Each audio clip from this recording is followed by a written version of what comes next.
how's it going? It's Grant and Shelby with the Garden of Eater, and today we're going to be talking about the American Shrimp Contest hosted by Aquashella. It is going to be in Dallas, and this year it is the 15th and 16th. I don't know. I was hoping you'd pull it up. It is the 18th and 19th of next month. So it is coming up soon, less than 3 weeks away. And this is basically everything that you're going to need to know about the contest. And we'll start it off with signups. And to sign up, you just simply go on over to aquashella.com. It's the same website as it has been in the past. However, they do a new makeover of the website every year to kind of go with the new, not theme, but they always do new graphics and design to keep it sharp and fresh. So you go down, you click on Dallas, and this will be the same thing to do for Chicago and Daytona as well. You go down, you scroll past me, and then you go to the past the kids contest, past the aquascape contest, and you have the American Shrimp Contest. And then we are sponsored this time by Dimax. And then we have 7 different categories. You can enter 2 groups per category. Each group must consist of 3 to 5 shrimp. Any less than 3 or more than 5, and you will be disqualified. And basically what we do is, as judges, we take your best 3 and just judge those. So you want to send in 5 shrimp just in case you have some backups.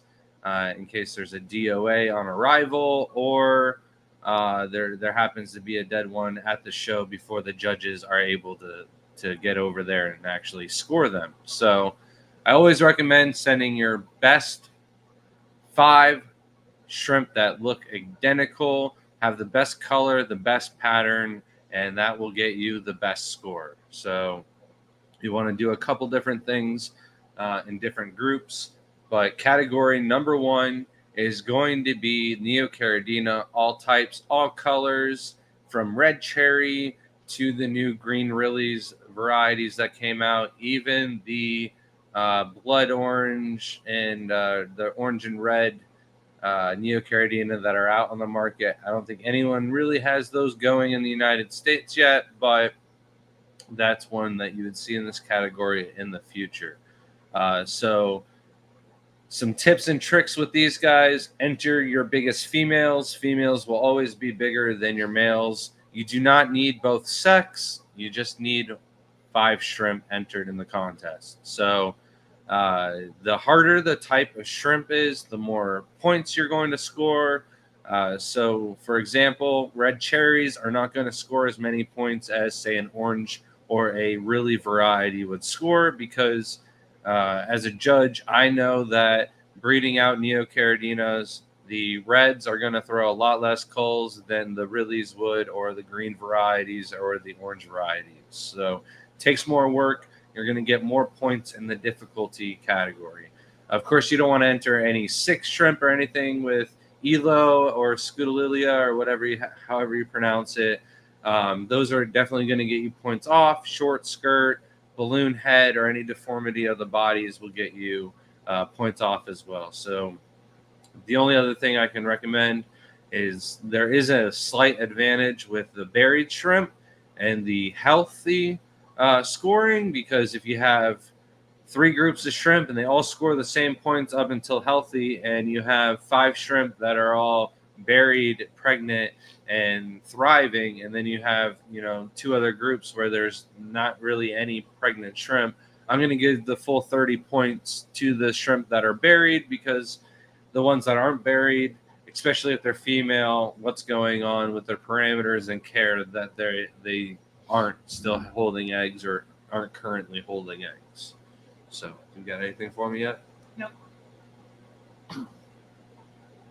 But category 1 is probably the easiest category to breed your own shrimp and get into the contest. And for that reason, it is one of the more populated categories. We normally get like 10 to 12 entries into category 1. So you really got to show up with your best shrimp in order to win this one. And some preparation for the shrimp beforehand is wrapping them up, sending them with the most water. No Ziploc bags or anything like that. Make sure you use poly bags. Make sure you use rubber bands. You don't want anything to risk popping and your shrimp suffering for it. So I highly recommend breather bags with like 2 cups of water in it and some mesh or something for them to hold on to. And then we move on to category 2. And we have the Caridina crystals, all colors and grades. This is going to be everything from your basic red crystal shrimp all the way to the super crystal blacks, and even the super ghost bees that I have would classify in category 2. So you want to enter again, just like before, your biggest 5 beautiful, your most solid looking shrimp. With the crystal shrimp, you really want to focus on the white pigmentation, that there isn't any gaps, that there isn't any like pink hue coming out or anything like that. So if you enter a pure white line, you want them to be solid white and not pinkish or looking like a red steel. But this is also a category that isn't entered as much as it should be. There is a lot of people that have crystal shrimp that breed their own crystals that just don't feel like theirs could score and place against top quality shrimp that are entered in the contest. And honestly, if you just have 5 shrimp that are nice in size and all look the same, usually you place in this category, because getting the bigger shrimp that have that thickness coloration to the shell.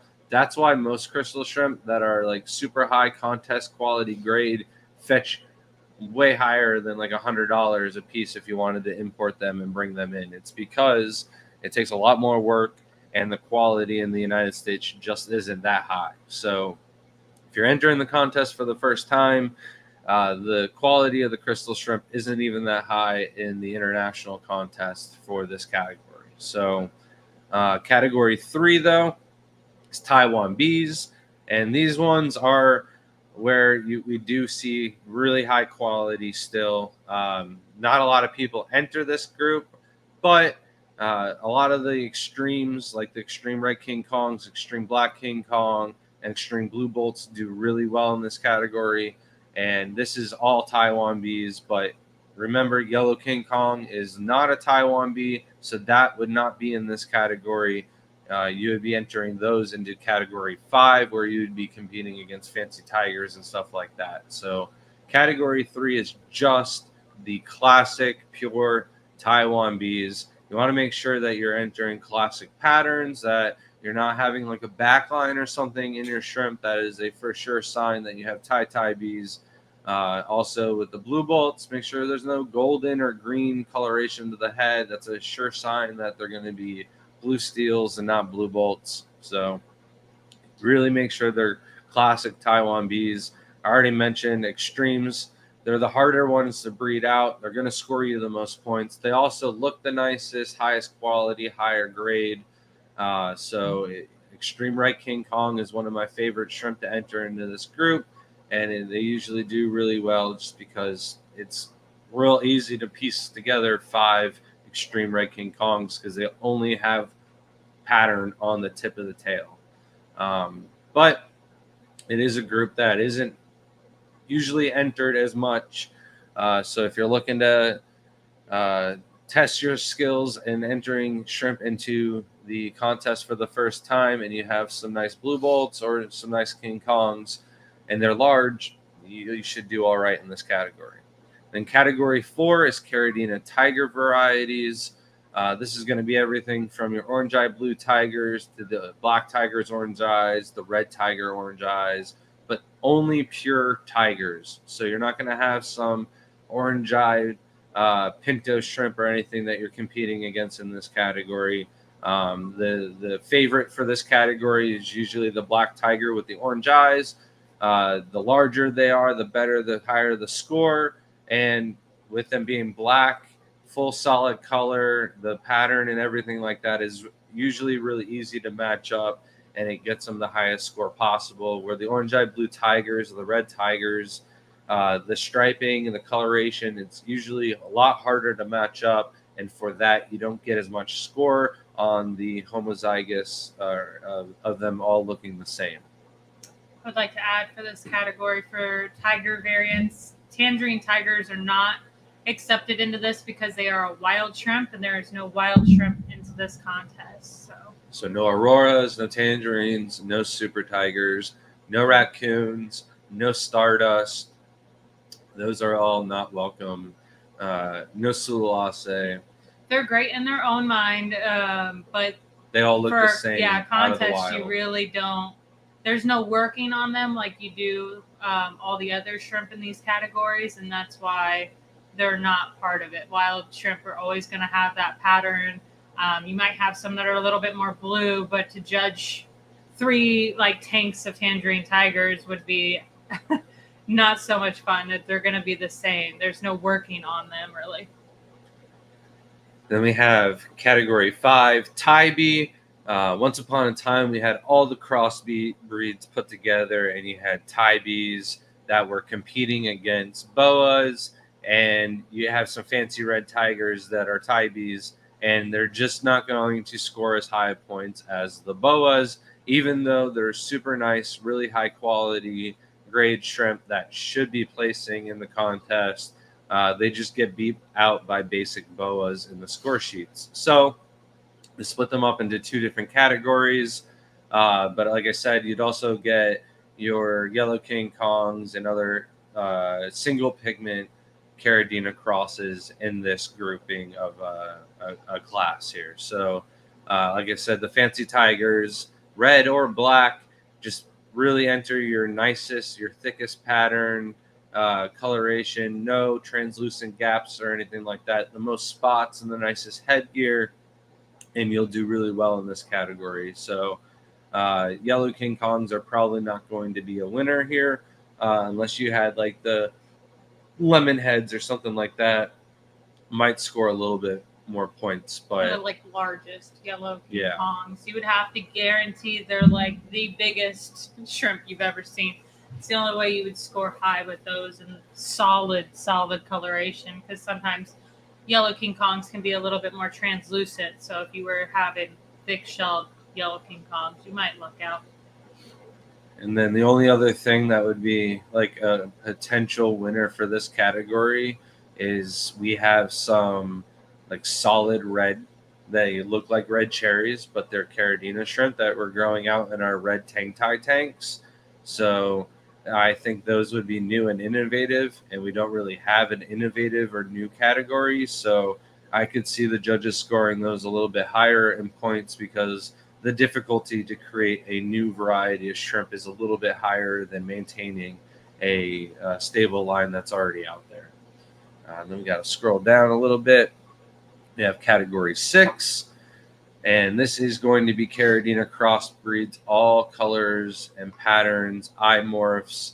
For example, we have the orange-eyed yellow King Kongs, hollow-eyed red ghosts, orange-eyed red devils.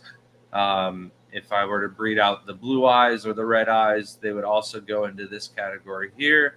But basically, the orange-eyed devils just needed a whole different category on their own. The orange-eyed blue steels and stuff like that were getting entered and competing against the boas and the Ti-Bees and stuff like that. We broke those off way beforehand.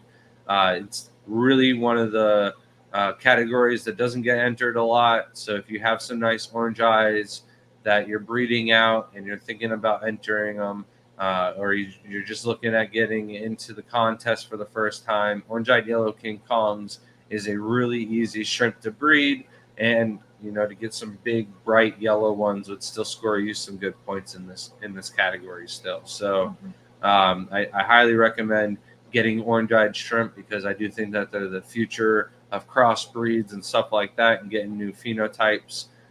So if you have some to enter into this category, that would be a good one. Frank said, who will be judging at Dallas? So we have both of the Bloomfields, both Rob and Sheree, and then we have one more judge who is up in the air on whether or not they can be there. And if they cannot, I will be the backup replacement. So I've been telling people not to tell me what kind of shrimp they're going to be entered in the contest, just in case I do have to judge. I won't know whose shrimp are whose, so there won't be any bias there. And welcome, Johnny, again for being a YouTube member. Thank you so much. Don't forget, I don't know if you've done this yet, but make sure to email us at thegardenofeater@gmail.com to get your membership only sticker and your 10% off discount code to our website. And he said, 32,000 channels growing fast. Congratulations. Thank you. We'll probably do a little giveaway later on the night for those that stick around. Okay, continue. So we just went over the eye morphs and everything like that. It was one of the newer categories, but then I talked about we had the Ti-Taibees and the Ti-Taibees all in the same category. So we split those up into category 7, our newest category. And this is going to be for all Ti-Taibees, all colors and patterns. So now the galaxies, the Nanashi, the boas, or just the basic German pintos are all competing in this category. If it got overrun with German pintos or something like that, we could split this category up again. But for the time being, this is like a beginner's contest to get American breeders ready for the international shows. So there really isn't that much participation to split it off into that many different categories, at least not yet anyways. However, we are prepared to do that in the future, but for now, I think it's safe to say that the Galaxy Pintos, the Boas, are pretty much going to dominate this category, except for last show in Daytona. I do think the winner was some purple Nanashis. So that purple coloration is always going to be a game changer. You could get some fancy black tigers with purple coloration into category 5, and that could still win best of show. So there's always something out there new and innovative that could score a little bit higher points, but there's a good chance that Boas will probably win this category in Dallas. You're right. Turn that for a minute. And then, I can't find it. Well, if you're interested in shipping your shrimp into the contest, you can do so. And inside the box, if you'd like us to ship your shrimp back to you, please include a return label, extra bags, and make sure that everything is labeled appropriately. And that way we can send them back to you, and we'll find a local that can drop all the boxes off at the post office on Monday after the contest, so that way you get your shrimp back. But if you don't include the return label, we will not be able to do that, and we will find other homes for the shrimp to go home to in Dallas. Abstract said, well, hello, Shelby and Grant. Happy Monday. Have you tried growing sweet mint or lavender with or near shrimp?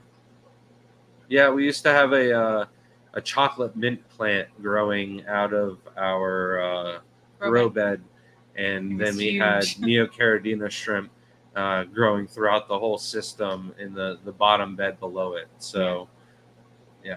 Its stuff smells really good. It was so funny the first time he took off the chocolate mint and ate it. I was like, what are you doing? He's like, well, what did we grow it for? And then she's like, but we have turtles. And I was like, oh, yeah, I probably shouldn't be eating this. It was funny. And Shelby doesn't like lavender, so no on the lavender. Yeah, no. Lavender is like the worst smell in the world to me. I'll literally get a headache, usually instantly. Sometimes it's okay, but most of the time it's like, no thank you. Mike said, can you feed a coal shrimp to a carnivorous plant, sundew, flytrap, or pitcher? I believe you could. I don't know. Because they got that shell on them, but I don't know. I don't think we've ever tried. So I'm sure if a grasshopper fell in there, it's going to have just as thick of a shell as a shrimp. Yeah, so, I think so. Especially our grasshoppers, eh? Oh, yeah. Ours are ridiculous. It says, can't wait to see you in Dallas. It's only a few weeks away. Can't wait to see you there. Looking forward to it. Yeah. I enjoy Dallas a lot. We definitely have a lot of people, especially in the fish fam, that are in the Texas area. So it's really nice to see them every year. It's like our one time to go hang out with everybody. Um, Mimic said, Grant, subject of discussion on the Discord. What would you call a shrimp that looks like a galaxy fishbone, but it's blue? Came from a mosh pit tank. So I bet you it's still small in coloration and it hasn't grown up yet to the point where it's going to mature and be a black shrimp. So I would give it some time for it to age, and that's why I take so much pride into my greens, is because I've had them green now for over 2 years, my adults, and they're still green. They're not black, and they're holding color. The offspring are coming out yellow and then maturing into green. So it's totally different than the black and blues that you see in a lot of the pintos, Ti-Taibees, and low-grade Taiwan bees that'll eventually turn to black as they age and mature. Yeah, they're still babies, 1 to 2 weeks. Yeah. Yeah. We get excited sometimes because some of the shrimp will be blue when they're little. And you get like super excited. It's the same thing with that's why it was so awesome that we have the green Caridina, because of how many times we brought green hulks, which are green as babies. And I mean, they're like clear as day green, and then they turn black when they're older. So it's a little frustrating, but it's fun to see when they're babies. Coro says Utriculema bladderworts might actually be able to eat shrimp underwater. Not sure if there's an issue or not. It's too small to eat shrimp. So bladderwort definitely eats shrimp 100%. They'll get stuck in it, and that's why it's like you definitely don't want it in your tank. This stuff grows rampant by us in like every body of water. Shrimp still do survive, but like babies will get caught in it. But Utriculera gramifolia is like my favorite flower of all time. They're so pretty.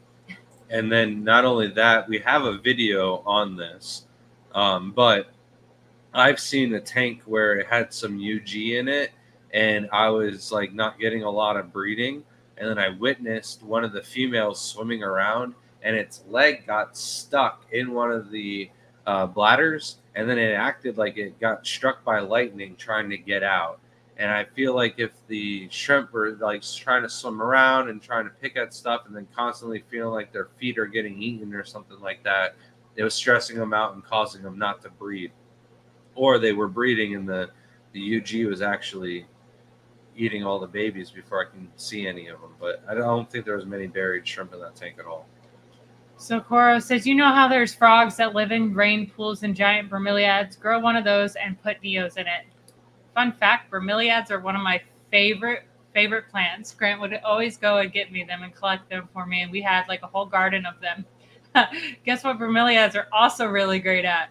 Breeding mosquitoes. So we do not do those anymore. It would not even be worth putting Neos in it, and they'd probably just leave anyways. They love to travel, and they're not smart enough to know how far our next body of water is, so they would probably just climb out and be dead in my garden, unfortunately. If I could put it close enough to the pool, maybe. But yeah, it was actually like the saddest thing for me to get rid of bromeliads, because I think it's like the most purple you can find in plants. So Mike says, how would you approach keeping on unknown species of wild shrimp that you didn't know the pH it came from? I would go about looking up the region, because like you look up Florida, you know that most of our water is hard water. You look up parts of Asia and you can find out if they're low pH or high pH area kind of water parameter areas. So I would definitely research, like you can find out if a certain shrimp is from this lake in Africa, and then you know that it's got this kind of other fish living in it, and you can search up those. So I don't know. I guess it would depend. I haven't really ever done that, but that's what I guess. And if you receive the shrimp, whatever parameters that are in the bag is what I would match them to and keep them at first, because switching up the parameters too many times could cause a good little die off. So I would fairly alter the parameters at all of what's in the bag. Richard said, Shelby, can I send you shrimp to enter into the contest? I'm not sure how that works to enter if you're not going to Aquashella. So you wouldn't want to ship them to us. There's just too many issues that could go wrong with that. So for us, we leave on Wednesday and get there Wednesday night. We recommend that you ship the shrimp either on Monday as priority shipping or on a Tuesday or Wednesday as overnight shipping. That way, even if they're a day late, they still get to the contest before Friday at 4 or 5 o'clock. I can't remember exactly the entry deadline time, but that way we can get them in the aquariums. They have time to acclimate before they get judged the next day at the show. If you ship them to us and they don't get to us before we leave on Wednesday, then they're going to be just stuck here. Where if you ship them to the show on Wednesday, then they've got an extra 2 days for us to grab them and put them into the contest. Most of the time, we don't have room in the car for anything else. Yeah. Because we pack that thing like it's a Jenga puzzle. But yeah, the entry fee is to pretty much cover the cost of the show in general. It sucks when people don't get to go to it, but it's to cover our cost at the booth for having this big of a show and being able to put it on. It's a big display at the shows. So if we want to keep it coming, it's got to do this. Or most places, like other shows, they charge so much more. And I'm glad we're able to keep it down with the cost rising for now. Yeah, and it's $25 to enter your shrimp into the contest. And that also gets you VIP access to the show. I know, Richard, you will not be going to the Dallas Aquashella, but for those of you that are local to the area in Dallas, it is a cheaper option to get into the show. You get to show off some of your shrimp, and you get VIP access to both days. So, Oinky, member for 15 months. Thank you so much. Says, have you ever used spider plants in shrimp tanks? Yeah, I think one time we had one growing out of the back of a filter, and it came down from one of the mother plants, and yeah, you were just like, let's put this here. It's no problem. Actually, I would say that most plants in the this is funny because this is more of like where we began as reptiles. I feel like any plant that's safe for chameleons and then also can be like waterlogged should be safe for any shrimp tanks. And the spider plant was one of the... Because it's any of them that don't have, what is it? Toxins. Like, yeah, it's got that, that white stuff that comes out of the plants. I can't remember the name of it. Oh my God, now I can't remember. I want to say nylon, but it's not nylon. It's putting you on the spot. Oh man. We had to know latex. This at one time. Yeah. We have plumerias, and they bleed latex like crazy. Yeah. Johnny said, is there any Caridina shrimp that tolerates tap water? I was about to scream this because you put it in all caps.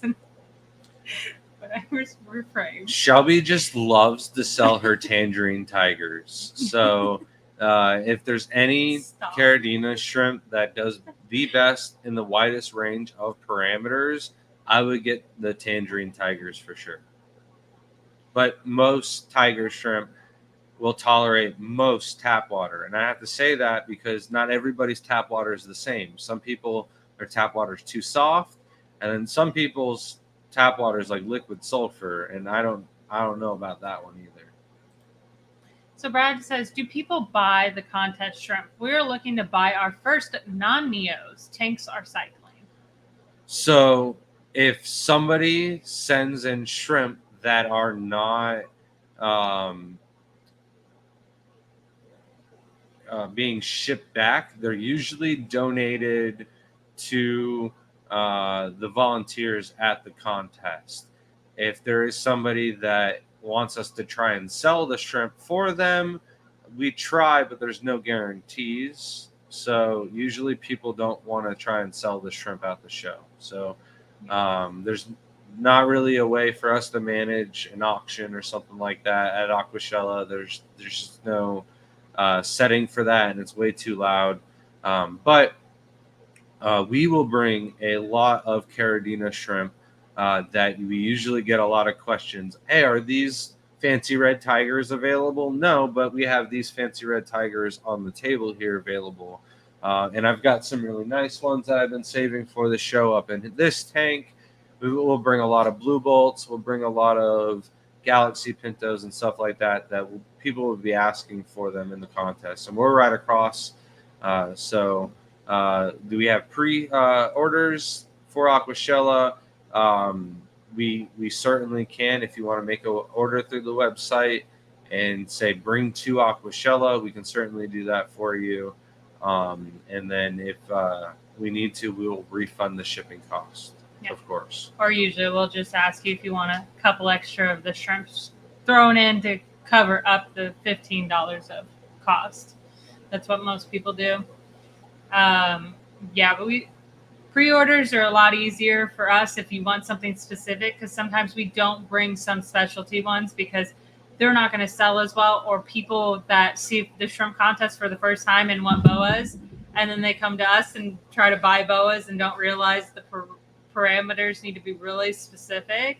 Or the price. Yeah, we're just kind of sending them to their death. So we try to make sure we bring the Caridina that would sometimes survive even if their parameters aren't that great. So, but at this show we do bring, like I mentioned, the Galaxies, the blue bolts, but I won't be bringing probably German spot pintos and stuff like that. So if that's something you want us to bring, you can let us know and we'll bring that just for you. Yeah. And then Richard will say contact us later for the rest of the info. I will be making posts coming up of shipping addresses, best days to ship, the judges, things like that. So we'll be really hammering that out here soon. And then also, if you wanted to just email us at thegardenofeater@gmail.com and you want to place a pre-order with us for Aquashella and then pay us cash at the show, we can arrange for that as well. And you don't have to order off the website. And if you guys are planning on coming to Aquashella and some of you already have that 12-month membership and you want your print, please message me so I could put it together, get your little coupon code, and make sure that you get it. And when you come to the booth, remind me, because I'll talk to you for an hour and not even remember to do something like that. So and not just the members print. We always have our stickers too. You always have a sticker in your hair, Shelby.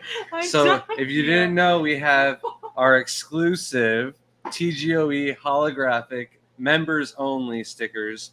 So if you're a member, you get a 10% off code to our website, tgoeshrimp.com, as well as one of these stickers. And the only way to get it is by being a member, or maybe you can find one in Shelby's hair if you're lucky. Someone's gonna do that at the show now. I'm just gonna have someone yank on my hair to see if there's a sticker.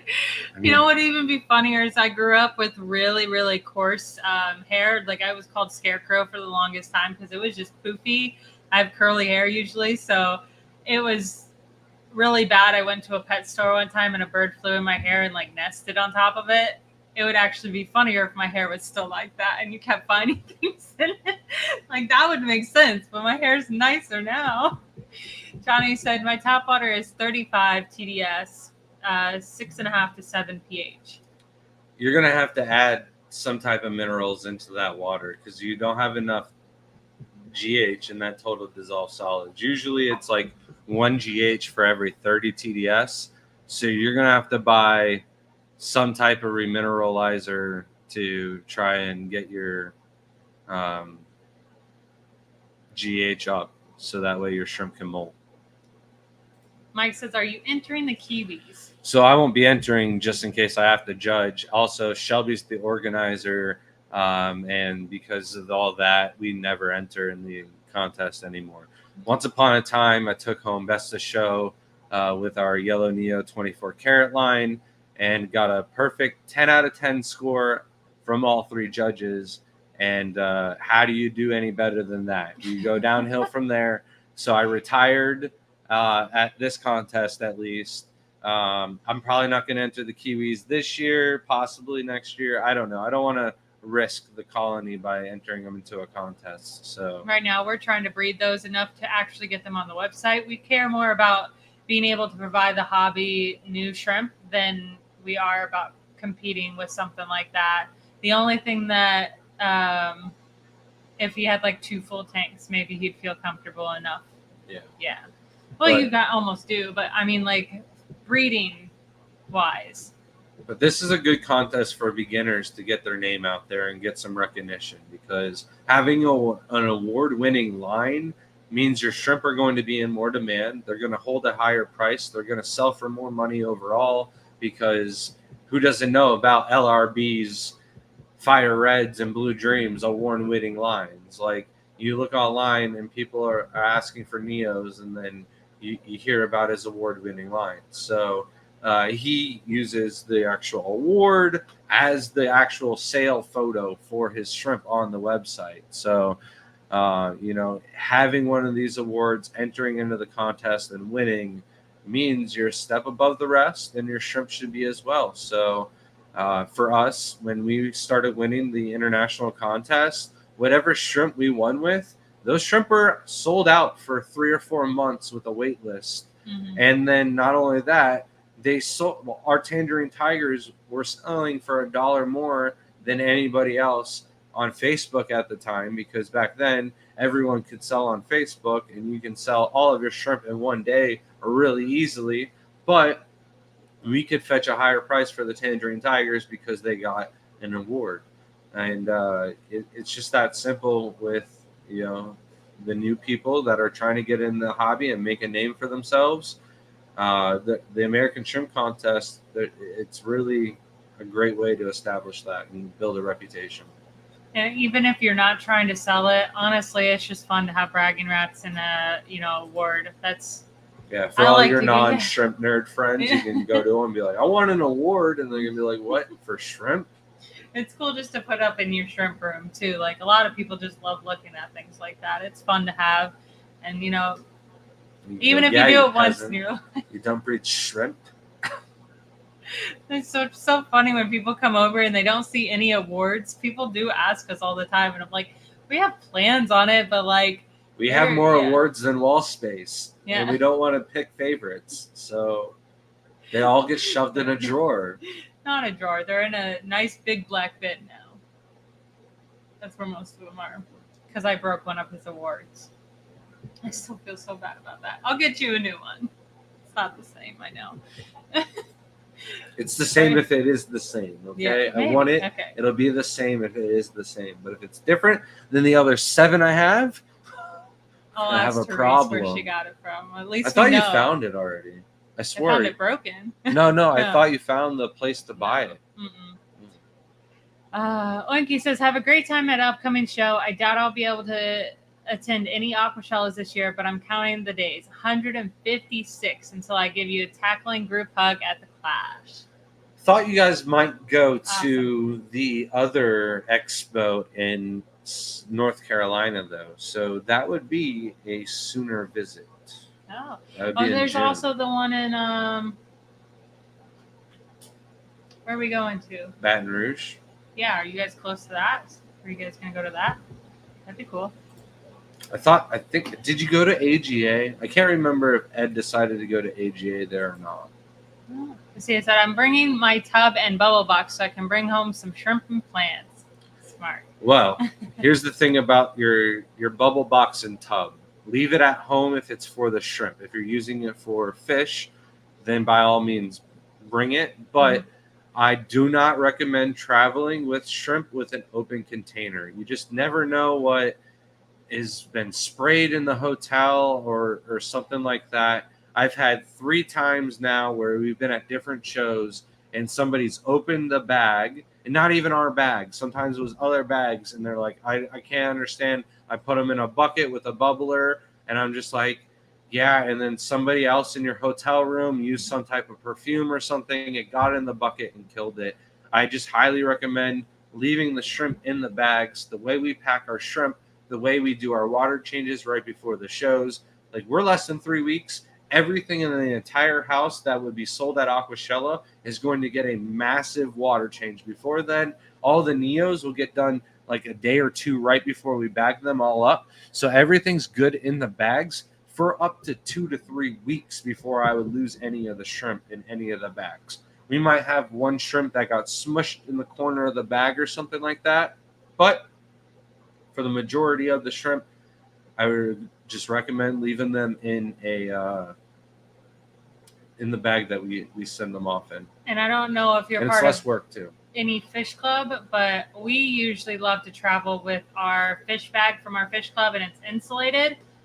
Those usually are way better, and it's dark enough that shrimp kind of like settle down, and just like a chameleon, like they need dark places and they don't get as stressed. But that's my theory, is it keeps them pretty temperature controlled. As long as it's not extreme in the hotel room or outside, it should be good. And I like Ryan's method where he just does the water changes in the bags for his fish and stuff like that, rather than having a tub with a bubble box. I just think there's too many outside contaminants that can get in and cause a little bit of an issue. Yeah, I'm excited for this year's contest. I hope a lot of people from the Fish Fam enter. It's so exciting. Like, I mean, even if you don't win, to me, it's so exciting to see everyone's shrimp and them like competing and having bigger shrimp. That means you're doing well. I'm sorry, drink water too fast. Coro said, you should make a headband with little paper clips on it and put a bunch of stickers on it. That would be funny.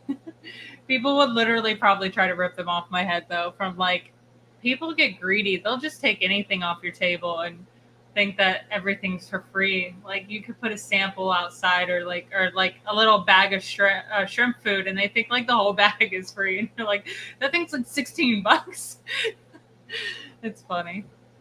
I love these shows, but some people get carried away with what they think is free and not. Lanky did not want to read that one. So J-Dub said, so now I will sell my yellows as coming from a perfect 10 line contest winner. They're really good. Yellows are so nice. They're so easy to breed. Definitely still one of my favorite Neos. I like all the Rillies, obviously, but yellows are just super easy. Like, if I was just to have one tank that I didn't care about in any office, like, around here, and I was like, oh, these people aren't going to take care of it, I would put yellows in it. Yeah.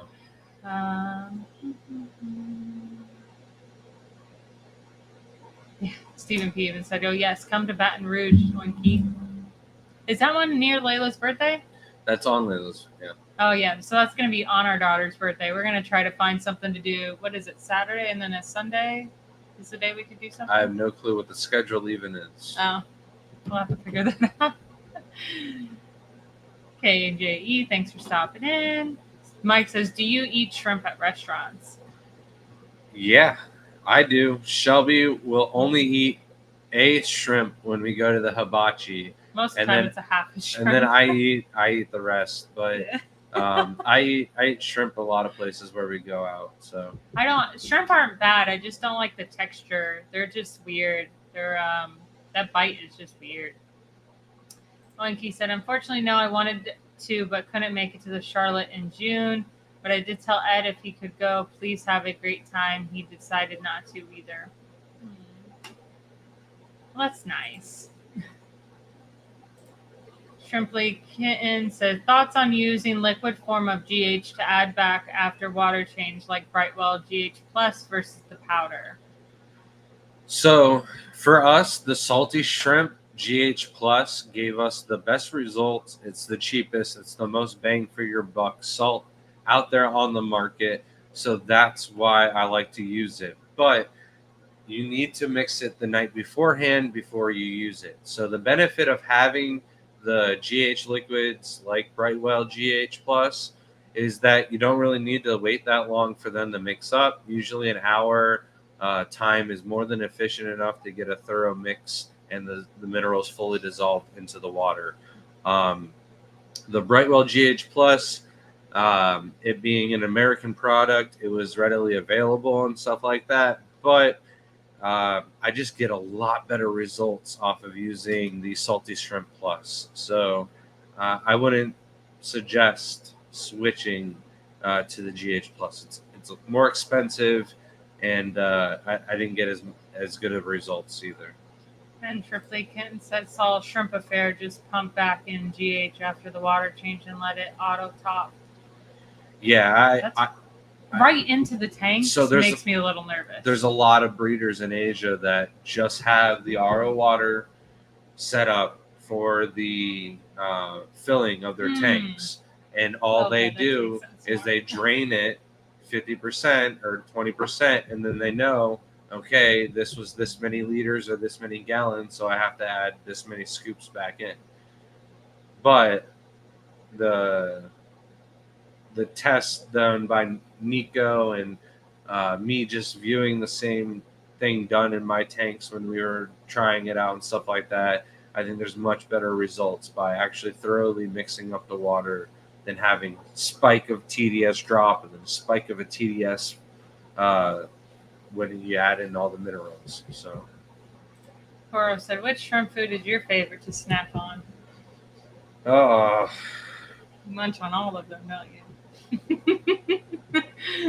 Actually, funny thing was we had people come over and visit and hang out, and we were trying new shrimp food that Grant posted about, and he was like, I don't remember what you said, but I was like, all I care about is the smell. Just hand it to me. I want to smell it. They just looked at me like I'm a little crazy. They're like, you care about that? I'm like, absolutely. I got to feed 400 tanks. I do care what it smells like. I do not want to smell weird after feeding my shrimp tanks. I want it to smell earthy, a little bit better. So, and you don't want the whole house to smell like baby vomit afterwards either. So the stuff is good, but it just stinks. I don't care.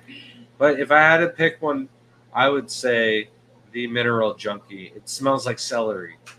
So if I had to pick one, it would be that one. Yeah. To like munch on, I think that would be the one I would. It's not. Oh, man, I feel like that'd be such a bitter. Though. Yeah. But I would feel like. I feel like all the other ones are going to be fishy. I feel like. It's got protein in it. It's got the spirulina in it. The spirulina is going to make it. Yeah, I don't think I could ever taste it. You gotta ask the. Oh, I can't remember. Oh. Yeah, KJE, I think you're the one who actually tries them, aren't you? I gotta see. I want to know if that's a rumor or it's true. I would want to, but I'm just too scared. I know I vomit. I have a sensitive stomach. We go to the dog show thing in Global. It's not a dog show; it's a pet show. Mm-hmm. But the store owners that walk around and actually eat the cat foods and the dog food samples and the treats and stuff like that is crazy. Like, I can't believe they're sampling them. He was like, that looks really good. And every time you go, like some of the cookie and baked goods are looking better and better every year. But like, I'm not in there trying them. There's literally every time we go, there's some crazy person in there just sampling them. Like, she's going to decide whether or not the dogs are going to like them. That's a real dog mom for you. It's crazy. I couldn't do that. That's crazy. No thanks. I just know ingredients and I will not feed them certain things. So I can't bring myself to eat it. Maybe Scooby snacks. That's about it. That's the only treat I think I would try if it was a dog treat and it said Scooby snacks. I watched way too much Scooby-Doo growing up. Still my favorite show. CK, woo. We need more competitions. It's SoCal for shrimps. I'll be there all day. There's not really much going on in California in the way of shrimp competitions expensive. In general. Yeah. That's the reason there's not that many events there. It's because everything has to be a little bit more expensive. And I know that because my own company used to be based out of California, and then they moved everything to Florida because all their manager events were just 10 times the cost of Florida, and they're able to do more events and things like that. So just everything is a little bit more, but it'd be nice. But your shrimp can make it to Texas. It's not that far. I think it's a 2-day shipping to Texas, so wouldn't be bad. It's June 20 or July 21st. Abstract said, will you grow a handlebar Stephen P. responded. Handlebar mustache for Aquashella Chicago. So, 2 reasons I will not grow a handlebar mustache. One reason, Shelby. Second reason, Ray Haas was known for his handlebar mustache. It was pretty nice. He was a shrimp breeder already, so I don't want to be compared to Ray Haas. He would have had like the best career in shrimping if he had just him like with a shrimp in its antennas and then him like as a little cartoon on top of it like Chaz did. Absolutely must have shrimp or something. Mustache shrimp. That would have been great. We could have really came up with some logos for him. But it would actually be pretty cool. But he should grow it for Daytona because last year they had an Amish beard competition. So I feel like Grant should grow his beard out and we'll see what we can do with it. When I'm in Morgantown, Pennsylvania, I'll get some proper Amish attire and I'll enter in it and I'll be like, yeah. I don't think any of them was dressed as Amish people. I'm from the New Zealand charter, you know? Just be like, I happen to be on this vacation. Can I just enter? I've got family here in Florida. Stop. That'd be great. I wouldn't mind him growing them out. It's just gross. It's just not. And I'm not sure if Crypt Keeper is here, but Scotty, this is something me and Crypt Keeper are trying to plan out currently, and like not putting enough effort into that. We talked about it at NEC, and then he hasn't gotten back to me since. So, Crypt Keeper, if you're out there, just know Scotty, hint, hint, hint. Oh, KJ says, I eat the heck out of sushi, especially after doing a fish show. Absolutely not. That's gross. I was even just talking about like how all the younger generation is like obsessed with sushi. And like at work, my coworkers constantly get sushi. I can't stand the smell of it. I'm like, please stop. Brandon said, shrimp are food and friends. And then Cora said, does Shelby eat the pocket shrimp? I don't know what pocket shrimp are. Is that literally shrimp? No, pocket shrimp. Okay. Is that like people just put their shrimp in the pocket and you eat it later? That's I don't know. Maybe. Or like the tater tots from Napoleon Dynamite. That's what I'm thinking because I have no idea what pocket shrimp are.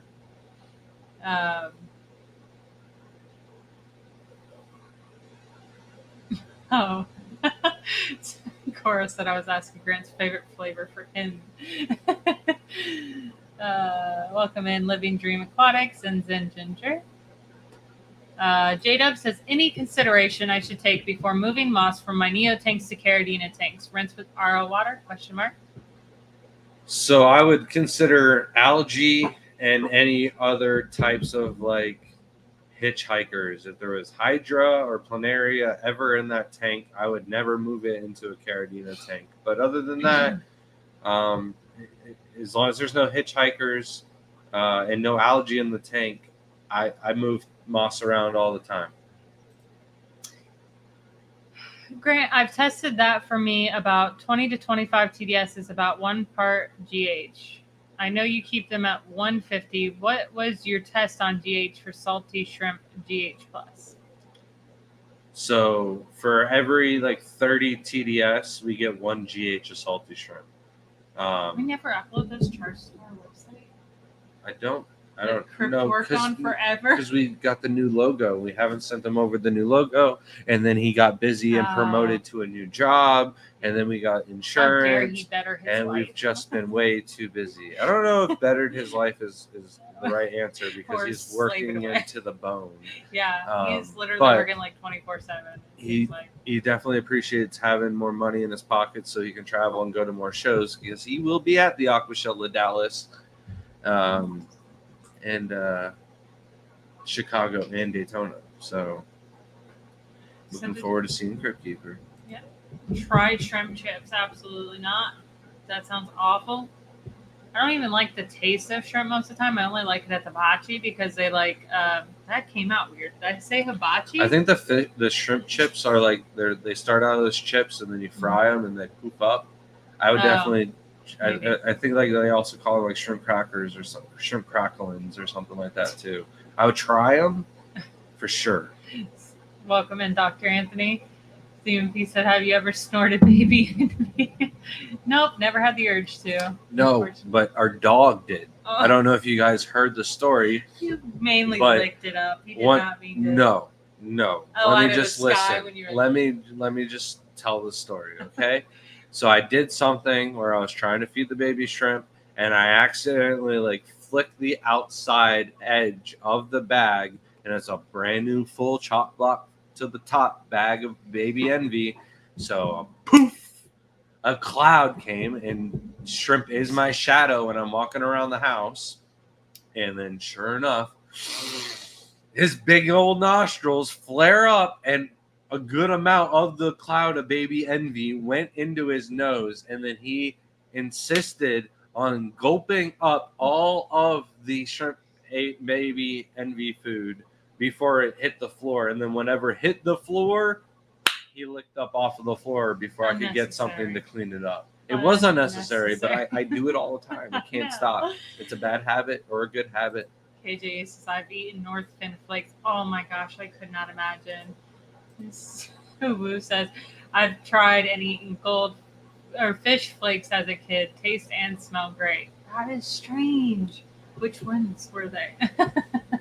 And the Dr. Andy said, "Me and my students eat tilapia chow in my aquaculture class all the time." I couldn't imagine.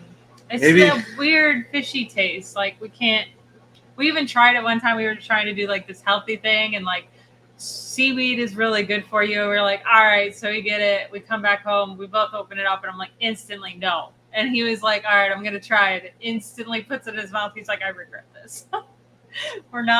We cannot do the fishy taste at all. Coro says, "I've eaten a ton of different dog treats and things, but not that much fish stuff." I don't know if anything's ever like smelled good enough to like try it. This used to be a stream that we used to talk about ice cream. Now it's getting gross. We're talking about eating. You know what's gross is that place we just went to. Dog treats. We had the new place opened up, and it looked really good. It's Buzzed Creamery, which is like they have the liquid. What is it? Nitrogen. Yeah, so it's like smoking everywhere. It looks really cool. My ice cream wasn't that bad. Everyone else's was kind of bad. Like the quality you could taste. But the other place was like a burrito place, but it was like hibachi style burritos and things like that. And it was like, honestly, the worst thing ever. I had gotten like chicken teriyaki bowl with zucchini noodles, which I obviously did not think they would literally be zucchini made into noodles. My bad for just being dumb. But I opened it up and I'm like, that looks like dog food.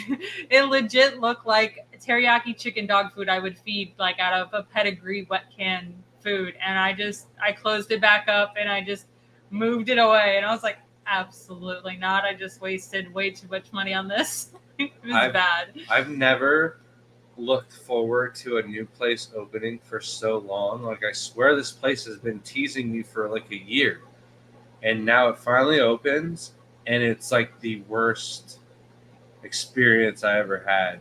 They put like a cone crushed up into the ice cream that I had, and it was like chewing on rocks. It was so bad. And then the ice cream wasn't good quality. I tried all the kids and Shelby's.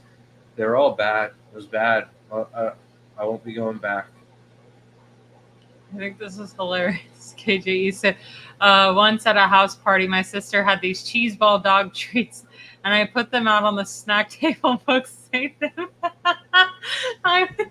That must have been a good party, obviously. Usually when they're too drunk or other means that they don't even care what they're eating at that point. They're just like, these are pretty good. Some treats aren't that bad. Like, they're not far off from the things we're eating at McDonald's or Burger King, especially. So I could see people eating them without even realizing it. Dr. Anthony said, I've tried to get the eaters to go to SoCal. Yeah, it's a hard sale for us. Like, obviously California is pretty cool. Like, we generally want to. It's the travel time to get there that it's not him. He's absolutely wanted to go to California for years. It's more of me absolutely not wanting to deal with that. That's overwhelming stress to get over there. If I could take like a cruise to California, I would do it in a heartbeat. It's the airplanes that I don't really care for. I've gotten COVID every time we have flown, and I'm absolutely done with it. There's a chance you get us to Peru before we go to California. See, I would chance going to another country and getting sick than I would for another state to me. Like, it's just a whole different, like, I didn't leave the United States. It's not something grand. They're like, oh, look where I went, and I got sick. We are in the process of getting our passports renewed. Yes. Hint, hint.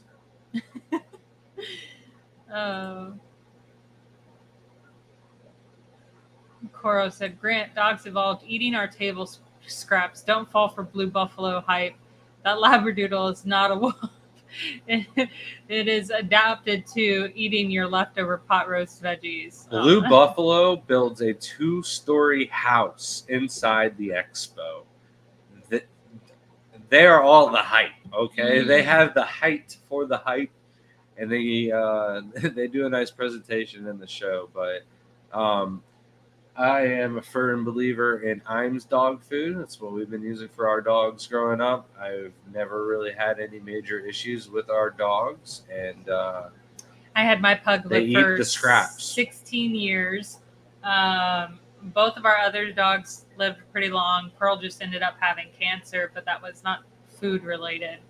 It was probably scrap food related because they eat our scraps. Yeah. They eat our leftovers, and I'm not a big fan of eating seconds or not seconds. A big fan of eating seconds. You sound like some not a big fan rich of eating person leftovers. when you say that. But Not, but like I'm very good at making proportions for the family that we don't have leftovers, and whatever small amount is left over, the dogs get it. So you should have directed this one at me, not Grant. Come over to SoCal and I'll hook you up with some orange-eyed Sulas. That would be worth getting sick for. That I would get sick for. No problem. In a heartbeat. I'm one of those people, like, we have 55-gallon tanks right now that are empty, and Grant's like wanting to put his newts in there, and I'm over here like trying to tear it down so that I can put my Sulawesi shrimp in there. He's done. I literally will change every tank to the Sulawesi that I can. I think if we do a big Sulawesi tank, it should go in the garage. One's going right by the front door. Absolutely, right when you walk in. Oh yeah, that's fine. That's fine. I'm so excited. So excited. So excited. Craig said, question, do you think Dimex will be the next big hit? I've been using it since it came to Australia with good results. All right, so I thought it was an Australian brand. So I thought it started in Australia. And then second, so far... It's New Zealand. No, I think it's Australian line. So far, I think it's been an okay brand. I haven't used too much of it. But I've talked with a couple of store owners, and one of them is a big fan, and it is great bang for your buck, and I'm all about that. But we have only used a little bit of their product. We do have a bag of their soil that is being cycled right now, and we will be testing that out. But we have, a large variety of products to test still before I can give a full thing. But do I think it'll be big? I do, because of the packaging and the marketing that they're doing is actually really nice. And so far the reviews have been decent. So I think the more people that hear about it will get into it a lot more.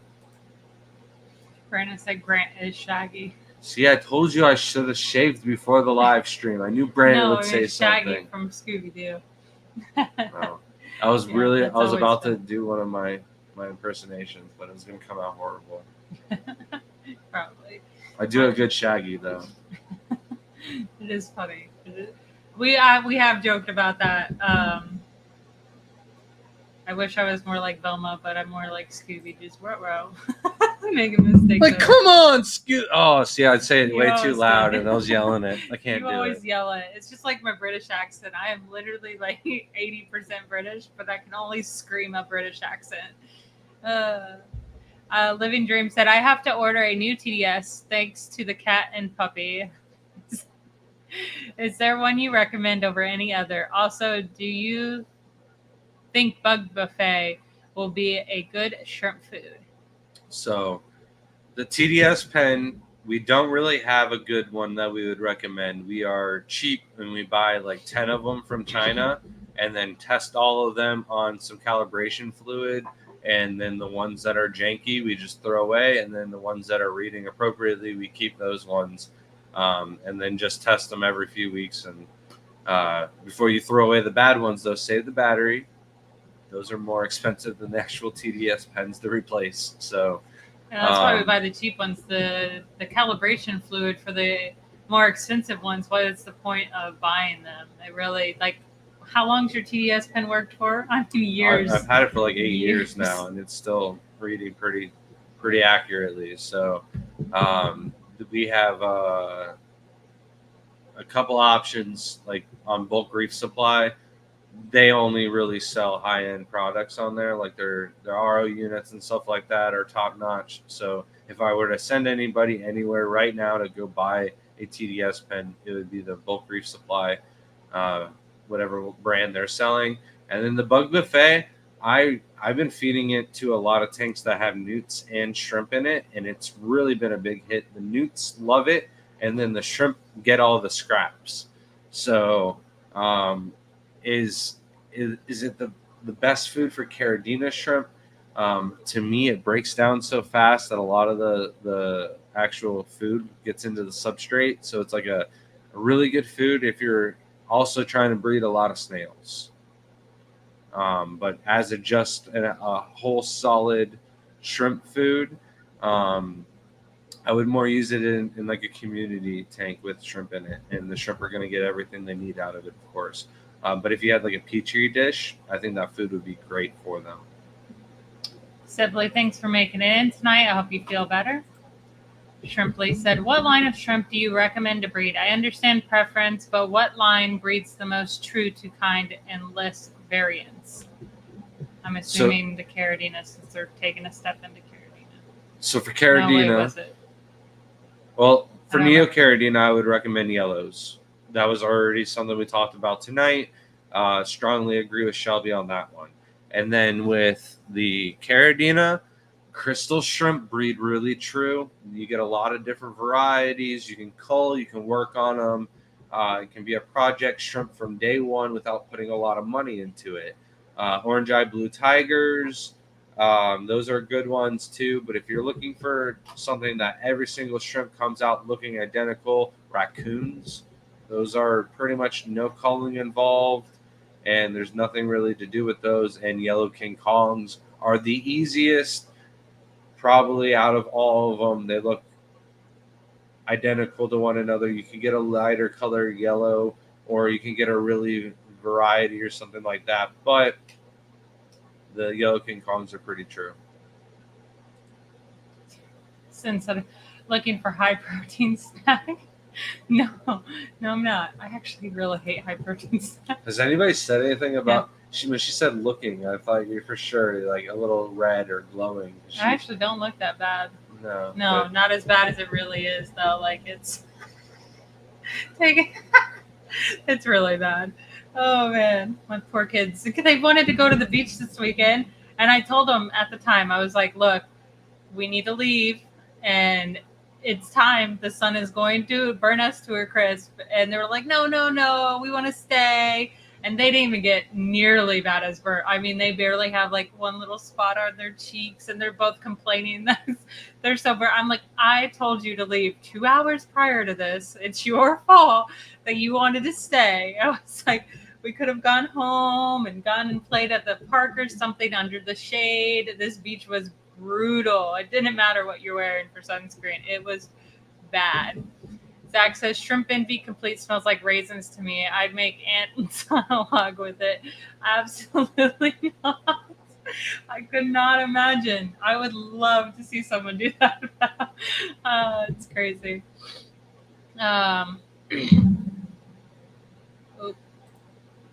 Richard Pseudomcgills are absolutely stunning. I have like a whole show tank at this point. They're so nice. So I'm not reading fast enough. Vanilla ice cream with smashed up ice cream sandwiches in it. Worth a try. We need to put the Gertrudii on the website. That's something that needs to get on there. KG says, I grew up in Cali. I can never say I regretted moving from that state. Mimic Nature gifted 5 Garden of Eater memberships. Thank you so much. Appreciate that. Thank you, Josh. Cover, so I figured you were going to say it. I thought you were just saying you're happy I didn't pull it out of your hair. So those of you that got your membership, email us at thegardenofeater@gmail.com and we will send you you need to email us your name and address, and we will send you a 10% off code with your members only sticker. Thank you so much, Danican Aquatics, for the $5 super chat. Says shrimp arrived. Amazing, amazing. Thanks. Well, glad they got there nice and happy, and hopefully you do well with them and enjoy them. They are in high demand. As soon as they sold out, you got the last pair. We had 3 more people ask for them. I don't know how. They didn't sell the week prior, but last week we had like 7 people try to buy them. And then somehow someone was able to still buy them after we took them off the website.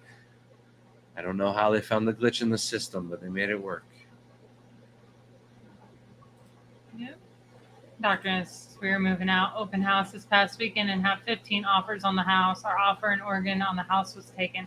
Those 15 offers are probably people trying to buy it for like Airbnbs. That's what like Florida's the worst. Yeah, no, that's seriously what people are doing though. Like Airbnb almost every lot backwards now. There's no way. Absolutely no way. We just had someone in our area that's hiring $20 an hour to clean their Airbnbs in this area. They're making money. $20 an hour. That's crazy. Boots and Cats said come to than Findig. A maid service though, so it's that's where we were gonna go. Is Findig? What was it, last year or the year before? It was last year. Yeah. And then nothing in stone for this year. We just haven't had time. Yeah. There was something we were supposed to go to this year and we just didn't make it out. There is a pet expo that we might still try to make it out there too this year. Oh, is it during the same time as we're going to? When is Findig this year? I don't. I think it's like in June or July. Oh, it's very close. I think it's closer to my birthday. That's what it is. I don't know. Yeah. Dimax is from Singapore. Yeah, I think it was created in Australia, but I think they ship out of Singapore.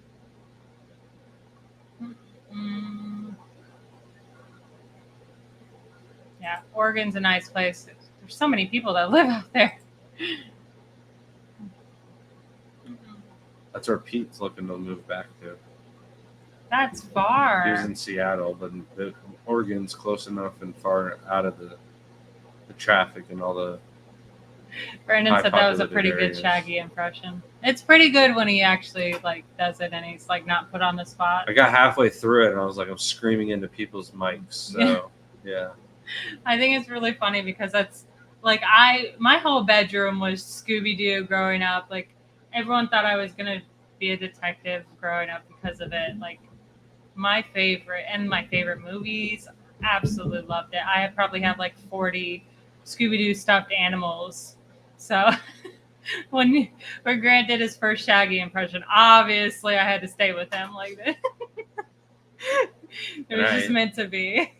And once upon a time, I did look like Shaggy if I let the hair grow a little bit too long. Mm-hmm. I had a group of friends that were like, dude, you're starting to look like Shaggy a little bit too much for a while there.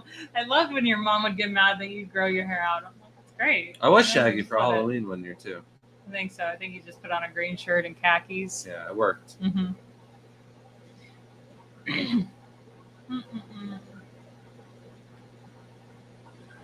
Sorry. forgot to read. You're good. Cora says, are you going to get hellbenders? Those things get ginormous. Obviously, we'd want those, but we need a gigantic I don't think pond. it's legal to have them. Yeah, like I don't think you can can't legally collect possess them. them without like a zoo permit. Yeah.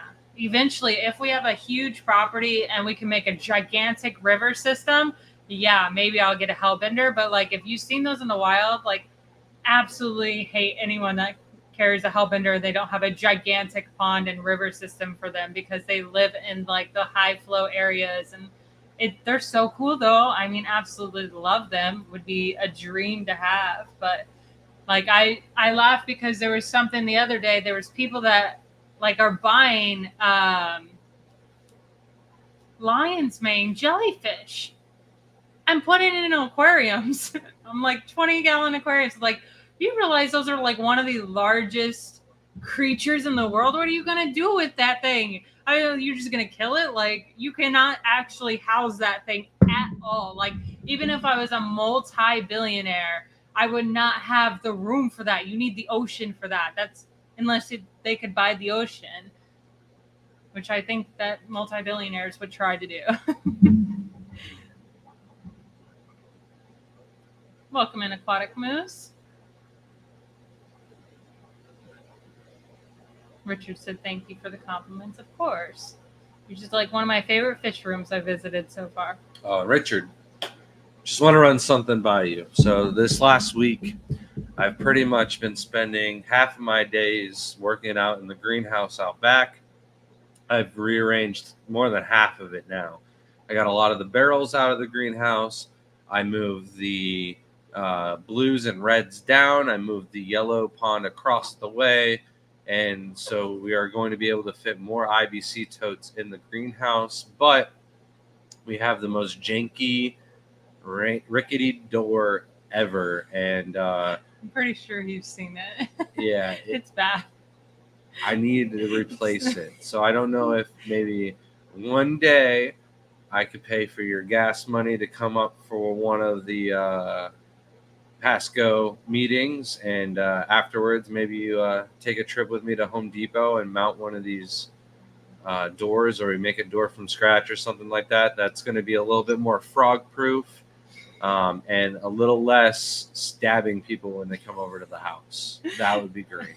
We've been like wanting to fix it forever, and we're just like, oh, we'll get to it, and then we never do, because it's still a functioning door. It's just like hanging on like that by that thread, that tooth that's hanging on by that little. And I always think that the next hurricane is just going to rip the entire greenhouse away. So I never want to fix something, because I know as soon as you help me and you fix it, we're going to get a bad storm. And then the next You better next knock week, on wood. I'll knock on all the wood. All the woods are getting knocked on, okay? All the woods. And that's what's going to happen. And it's going to be completely not worth doing. But for now, I'm trying to get all the greenhouse more organized so it's easier to catch shrimp in for Shelby. The outside of the tubs is just not nearly as easy as it is in the greenhouse. So outside the greenhouse will be for wholesale orders more likely, and then Shelby can get all of the shrimp she needs for our retail out of the greenhouse without having to reach up and over into all the tubs. What? These ones outside the greenhouse, you have to go up over the plastic to go down. Yeah. I wasn't listening to half of it, so I'm so confused what you're talking about. I'm like, are you building me a step stool too? Like, that would be nice. You don't need it for the greenhouse. I would literally just like 2 more feet. I would be able to get all the IBC to work on them a lot easier outside the greenhouse. I don't like taking our ladders outside. Oinky said, is water temperature that's too warm a legit reason that my shrimp are not reproducing? I suspect that mine are at room temp, but the room itself might be too warm and needs to be moved. No. For Neocaridina, especially, the warmer the temperatures, the easier it is to get them breeding and going. So if they're not reproducing, how often are you doing water changes, and what TDS is your water? And we'll go from there. Also, is there fish in the tank? Zach says it's crazy how quickly the aquatic isopods get in no time. They have tripled in size in a couple weeks. I do not overfeed either. Yeah, they eat just about anything in that tank. They're loving something in your water. And it's weird though, because in our tank that we grow them up in, it's a smaller tank, and they outbreed in that aquarium more than any of our other ones. But in the other aquariums, they do get a little bit bigger. So like the shrimp that we sent you are like the maximum size that we have in that little tiny tank that we have too. Christy, member for 12 months. Yay! Congratulations. Thank you so much.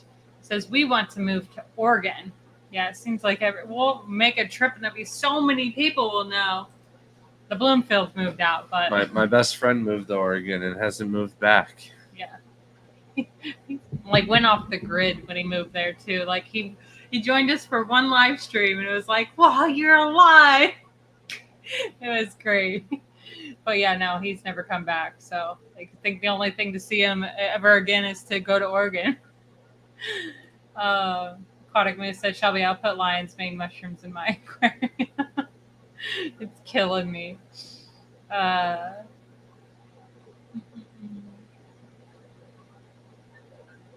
Nathan says, I want to come help.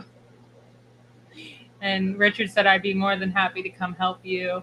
I think he was talking about the door too. But probably my fish room. I need some help. It would be nice to automate the tap water and then get like one of the racks able to do the top off. But what we do is just like screw it onto the pump in the trash can and then be able to pump it in that way. So then I could do all the tanks at once. It would be nice. You just don't want me to have it easy, do you? Right. I don't have it for my tanks. You don't get it for yours. You struggle. I saw Ruben in the house, Mr. Shrimp Pimpin' himself. How you doing? Looking forward to seeing you in a couple of weeks. Yeah. And you are entering, right? Yeah. He's got 2 groups entered. Cool. Hopefully you take some more wins home. Your shrimp always look so cool. I always want them too, and you always want them back, and it kills me. I'm like, no. Cora said, I tried to start a second shrimp tank, was confident in it, added a beta, there's your problem, to the main shrimp jar because it was jumping out of its tank, and now I'm convinced the sole remaining colony is all males. Oh. Is it against women? That's funny. My beta ate all my shrimp in like one night that I did that. And I had like a good colony going in that tank too. I'm actually pretty disappointed because it was all oranges too. Shelby had a betta that would hunt down and kill the shrimp and not even eat them. Like it was a just cat. Territorial. Yep. It would just literally have a video of it too, but I didn't want to post it because like people are so sensitive to things like that, and I just don't want to I don't want to have that argument with people online. I'd really just rather avoid it. But it would go and it just like peck at it. And the shrimp would like lay on its side and then try to get back up. And it would just like a cat playing with a mouse. It was ridiculous. People say it's like 50-50, but I think it's more like bettas are 50-50 on whether or not they've figured out the shrimp as food. And it's just a matter of time before it does. Yeah. Boots and Cass says, I tried adding a beta to my shrimp tank. He thought he was at a buffet, pulled him right out. It's awful. It's just some of them. Like I have seen people have really nice tanks. The beta was more peaceful. And I feel like if you overfeed them, like you have a higher chance. But like some of them just get bored. Some of them are just mean. They really do have a personality on some of them. Like and if you're wild ones were not good. And if you're watching and you don't have a shrimp tank yet, get shrimp in a new tank, cycle it up, get the colony going, and then when you're bored of the shrimp, just add in fish, and then they've got a free food supply to get the fish up and running. We were talking with Gary Lang at the NEC show, and he kind of like just dabbled into lecturing me a minute about having all my eggs in one basket, basically. And I was like, oh, that's why we did the plants and stuff too. But I think the better joke would have been like, oh, that's why I'm starting at the bottom of the food chain, Gary. You know, if I get tired of these, I can just add in some of your rainbows and they'll be more than happy, right? So I missed out on that one. Next time. Coro said, will y'all bring shrimp envy back with you? From what? I'm confused on that one. Yeah, what are you talking about, Coro? Mike said, so what happened to the dog when it did lines of shrimp? It did act a little crazy.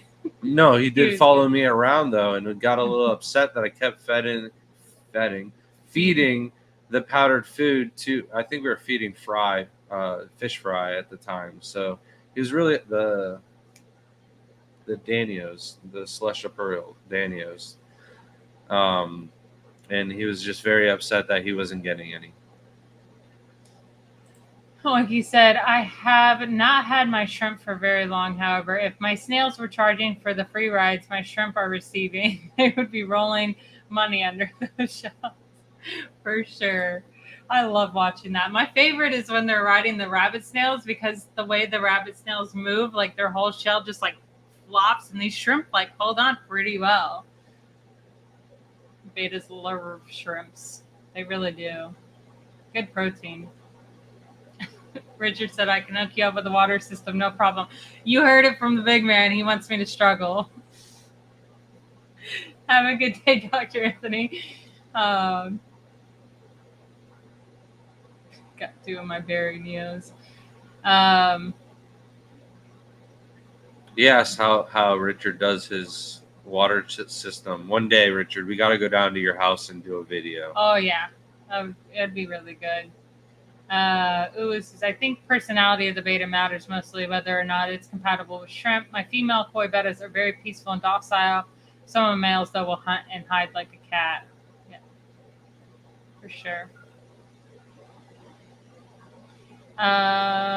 He says, I have only shrimp and pink ram's horns together. Oh, my favorite ram's horns. Which is usually at 80, 82 degrees, very warm room. 5 to 10% water change every 10 days. I have to recheck the TDS, 8.2 pH out the tap. So I would up your water changes. 5 to 10% every 10 days to me is not enough. I would do at least 20 to 30% every 10 days. And then you should start to get more breeding. Mike said you had the perfect comeback for Gary Lang, and you would have got away with it if it weren't for those medley. Did you say that to Gary Lang? No, but yeah. I couldn't imagine. If you ever say that to him, I have to be there. I just want to see his reaction. He'd probably be caught off guard completely. We are caught up in chat. We're all caught up. Let's do a giveaway. Since we are 31K, 32K? I don't remember. 32, I think is what they said. 30, yeah, just got 32K. So 32K giveaway. We have a Sam Scales print. I can run and go grab it if you would like me to. Yes. Okay.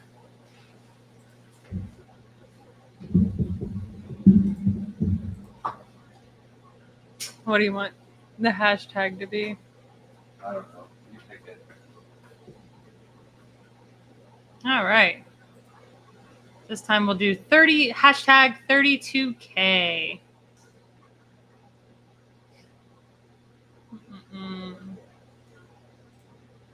Kuko Film said, how long, in your opinion, will it take to make a new line and make it strong enough to sell in Neos? So it really depends on which new line, because there's really not many that you could really create. I am so sorry. Hold on. It's not so much it's you. It's you.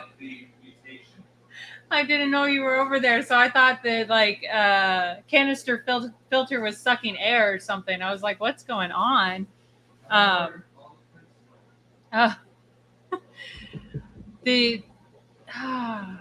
I don't know if you wanted something completely new in the Neos, or you're just talking about like if you had Rillies or Bloody Marys, how long it would take for a new line to come out of it. Because like if you had red Rillies and you wanted to make blue jellies, that it's pretty fast turnover rate to get blue jellies out of red Willies.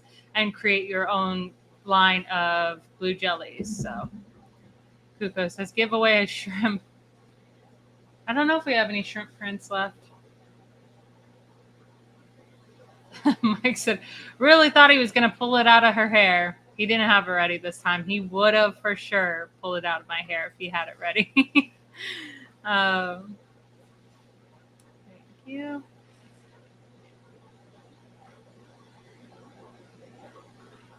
Yeah, as far as Neos, especially with the temperatures being warmer, they usually just breed faster and then they die sooner.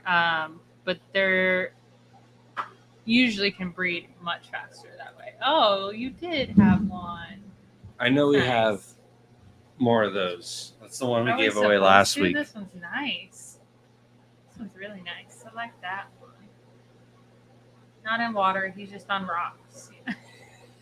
We're gonna have to convince. You can't even draw water though. Like most of the time, it's super clear. But hashtag 32K for that one. That one's nice. I love purples. Whose shrimp did he copy for that one? He didn't. It's pretty. I love purples. We have to keep one of those for ourselves so we can hang that up. I like that. Should have plenty of them. I told Sam when we finish the hallway, we'll get most of his artwork going down the hallway. Well, it's supposed to be on that one wall, but like your dog decided to claim the wall that I started putting artwork on.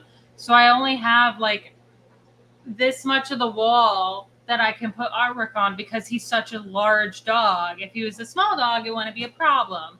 But he's claimed that part of the wall as his like back scratching wall. And he loves to sit there. If we shut the door and he cannot see him, he is sad as can be. He'll just It's so pathetic. I'm like, why is your dog crying? I mean, you just saw him 2 seconds ago. So Kuko Film says, that's what I'm trying to make, purple. It's going to take definitely a couple years. Most people have been trying to make them for a while. If you 100% dedicate yourself to only trying to make purple, maybe 2-3 years. But it's not guaranteed. It could take you 10. And he says, it could take you a year and you get lucky. Yeah. Says, I have blue Neos and painted fire red, so red cherries. Think I have a shot. 9 out of 10 times when we cross these shrimp together, we got wilds. So it's that 1 out of 10 or 1 out of 100 shot that you get a different variety and not get the purples is even less variety or less of an opportunity than that. So yeah, but I want anyone to try. That's for sure. It's just, it's so hard. Like we were mass producing them and still would only get maybe 1 or 2. And most of the time it's really just like a fire red cherry that is the painted reds where they got like the thicker shell. But as they mature, they get that really purplish looking color. Like we have a tank full of them that all kind of look like a darker purple, but they're not at all. And it sucks. What? Johnny says we love dogs. I love dogs, but his is a mess. Okay. Kuko says, I guess I'm gonna need fish for those wilds. For sure. There's a lot. But most people really enjoy wilds. You'd be surprised how many people want to have wilds because they want to make sure that their water parameters are good. That's a great way to check, is just getting the cheapest shrimp possible, which are wilds. So Abstract says, I always succeeded at getting pink shrimp. You know, it's funny. We tell people all the time that we have pink shrimp, and they always assume we're talking about dead ones. And I said, no, they're actually pink, and they're Caridina. The red steels, though. They're just red steels, but they are absolutely pink, and they're so cool. No one ever sees them because we always have them in a top tank. No matter what rack they're on, they're always in a top tank.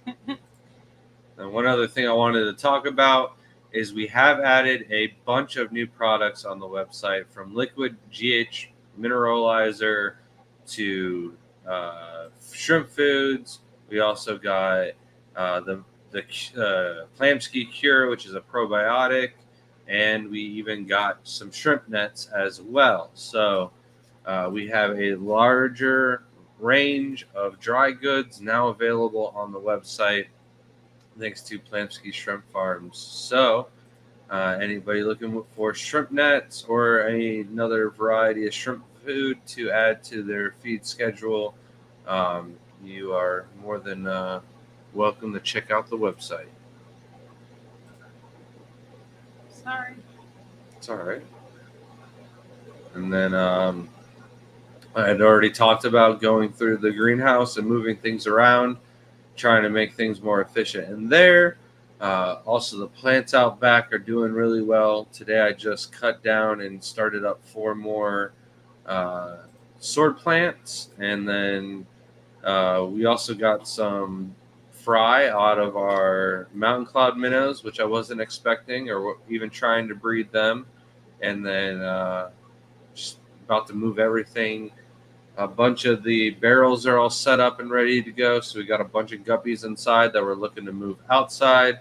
And then a couple of Neocaridina shrimp that we want to move inside. The Bloody Marys will get a tank inside for the first time.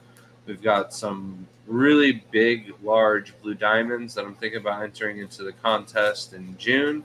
That I'll move inside into a tank to keep an eye on those. And yeah, you got something else for me? Yeah, while you were talking about the nets, this is absolutely like my favorite net, just because the shape holds really well. I use this and only this net for my tangerine tigers because I absolutely hate almost any other style. You're on top of your pure white lines. Is the ones that I use or this one? Yeah. Okay. It's your tank, your net. Yeah, I'm big on that. For sure. Like any of my tanks, I always use this style net. I don't know. It's so much easier to catch because you're not worried when you go in. It's not like folding in half. Like it is so stiff. Like that does not fold like a normal net. Yeah. So I'll be buying 1,000 of those for all my tanks. Yeah, they are the best bang for your buck net that I've been able to source on the market. We did buy a bunch of nets at the NEC off of Sabu, but some of the nets are brittle and stiff like this, and then some of the nets were real silky and soft and just didn't hold up at all. So the only thing I would suggest with those ones, because it is a telescopic and it's not like full stainless steel, it's like a grade of stainless steel, is when you are done, pull it all the way out and make sure it dries properly. You don't want to get it all rusty. You'll get rusty in the joints if you leave it too wet. So, and I mean, don't soak it or anything like that. Just soak the head if you want to. That one doesn't rust, but the like head of it, but the innards will. And then Zach said the trick to purple neos is wilds and snowballs mixed. No, there's no way. That'd be cool though. But you just muck up the snowballs if you mix it with wild. So there's just clear. Nancy B says, I think Bloody Marys is where purples will come from. That's my vote. You're more likely, I would say, to get them from Bloody Marys, just because the Bloody Marys come from Black Rose. Black Rose throws so many different colors. So you're more likely to have a higher chance to get it from, I would say, Black Rose or Bloody Marys and mixing those. Because, I mean, we've gotten green jades, we've gotten orange, we've gotten just like every color. Now it's like 1 in 1,000 that we're breeding, but it's still pretty cool. Kuko says, when will the green emerald be back on sale? We actually have a little bit of a wait list going on for those. So I would say another month and a half probably at the least. Plenty of babies in the tanks growing up, just not there yet, ready to sell. Yeah. We're trying more and more tanks. We can't keep up with the demand of especially greens. And greens are really beautiful. Even the green coals are really pretty. Like I have never seen like a green coal that I didn't like. I mean, there was one maybe yellow one. Most of the time they're really cool. Shady says, those are my favorite nets, Shelby. I've been looking everywhere for them. I'm so happy that you're carrying them now. Yes. That's Grant. I probably annoy the crap out of him because I'll go to a tank that doesn't have one of those nets and I'm like, I hate this. I don't want to catch shrimp anymore. Like I get so frustrated with the other nets. I'm like about to clean the nets from the other tanks And I absolutely don't want to do that. I don't like using one net for another tank. The Tangerine Tiger net has never left that tank in years. And like for my pure white lines, that will never leave that tank. Like I will never use it for anything else. They are not the same though. This one is rounded. I mean, Shelby's is more boxy, but I find with the round. rounded nets, it's easier to cull and snipe a single shrimp. Where the box ones, it's easier to catch a bunch of shrimp if you're trying to go up the side of the glass. So they both have their pros and cons. I think in June or July we'll be able to bring in some of the square nets. But right now the circle ones are the only ones we have. Hashtag 32K to make sure if you want to enter in for this Sam Scales print. Where is the plastic? We didn't get plastic wraps for them. Oh. Stony Scapes says, great show, you guys are the best for sure. Thank you. I've been learning more than I'm able to remember, which is why I'm starting a shrimp diary. You actually could go on, and there is some information on your shrimp journal still, right? Yeah, but it's so out of date. You're better off making your own diary. Shrimp so Keeper cool. has his own little like journal booklet thing that he keeps also. And I'm sure there's other people out there too, but I highly recommend getting into one single topic about the shrimp, looking up the live streams or the actual videos if we have one on that topic. And then, if it's something you want to learn, you can always suggest it on one of our videos. We do try to pick some people's topics if they want to learn about something. If we know that we can speak at least for like 40 minutes to an hour about the topic and we know it pretty well. And then we usually send out a prize for that as well. But while you're going through the live stream or whatever on that topic, jot down a couple notes, and then you don't have to rewatch the whole hour live stream topic. Yeah. It's funny because I still learn from to this day, but I'm lucky he's right here, so I could just press play, you know. Shaq, speaking of nets, how do you sanitize yours? So we have a video on cross-contamination where we use a coral dip. It's called Coral MD from Brightwell. However, we've also used the 91% isopropyl rubbing alcohol, and as long as you let it sit for 15 minutes or so, that's done really well. Just really make sure you thoroughly rinse and wash it off afterwards. And those are like the two best methods I've found. Hydrogen peroxide you could use, but for me, I'd like it to like sit in like nothing but hydrogen peroxide for a good 30 minutes or longer. Like you could use bleach, you could use other methods too, but for me, I would never use bleach. The rubbing alcohol evaporates. To me, it's a little bit safer. Yeah, there's people that use bleach for things I just absolutely could not. That the chemicals alone, like alcohol, is a little bit easier to like manage. Bleach kind of like fills all the air. Coro says fill the 55-gallon with the emeralds. So we already have one in the garage. We have 2 10-gallon tanks, I believe now. Or is it just no? We have a 10, a 7.5, and a 55-gallon just for emeralds right now. And there will be another we have 2 tank. 10s. We have 2 10s, 3 10s, 2 10s, 2 10s. There's quite a bit, and there's supposed to be another one, but of course I had to be selfish and get my albino guppies in that tank. So, but those are Grant finally set the pond up for those. It is warm enough to go outside. We also have the ponds next to Layla's room. 2 of them. Oh, 2 of them are open for guppies. Yeah, so we have some free tanks coming up, and once we get the bedroom filled, then he'll have many tanks. And then I've also decided to cut back on some of my fish that I'm keeping. I'm only going to do some specialty fish that I want to do, and then I will be honing in on doing a lot of neos, like rillies and stuff like that. Something I really shouldn't be doing out in the ponds because it's much harder to cull and grade. The rillies are like they throw a lot more wilds and stuff, and those can take over really fast. So it's much easier if I just do that inside. So I have decided that I will be doing a bunch of neo tanks in the bedroom. So it's not just going to be a fish room. I love shrimp too. Can't help it. Shady said, do you have the square shape too? Nope, just the round one. I wish you did, but I I don't see much of a difference whether it'd be, I mean, the only difference would be like the corners, but it's not dramatic enough to like. You can also not bend be- it. Yeah. If you really wanted it square, you could force it into a square yourself. Shrimply Keaton said, "Are you bringing the dry goods and nets to Aquashella?" Yes. Always bring dry goods. People always need their salts and foods and things like that, so it's always good to bring it because a lot of people will have shrimp, but they need supplies for them because it's cheaper to buy them at one of these events that you're already paying $25. So, like, you want to get those supplies instead of paying shipping for all that.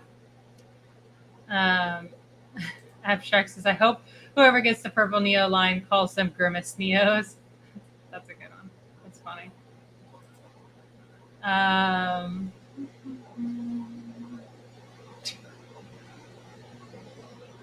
They do pick topics. Oh yeah. Sorry, gotta read now.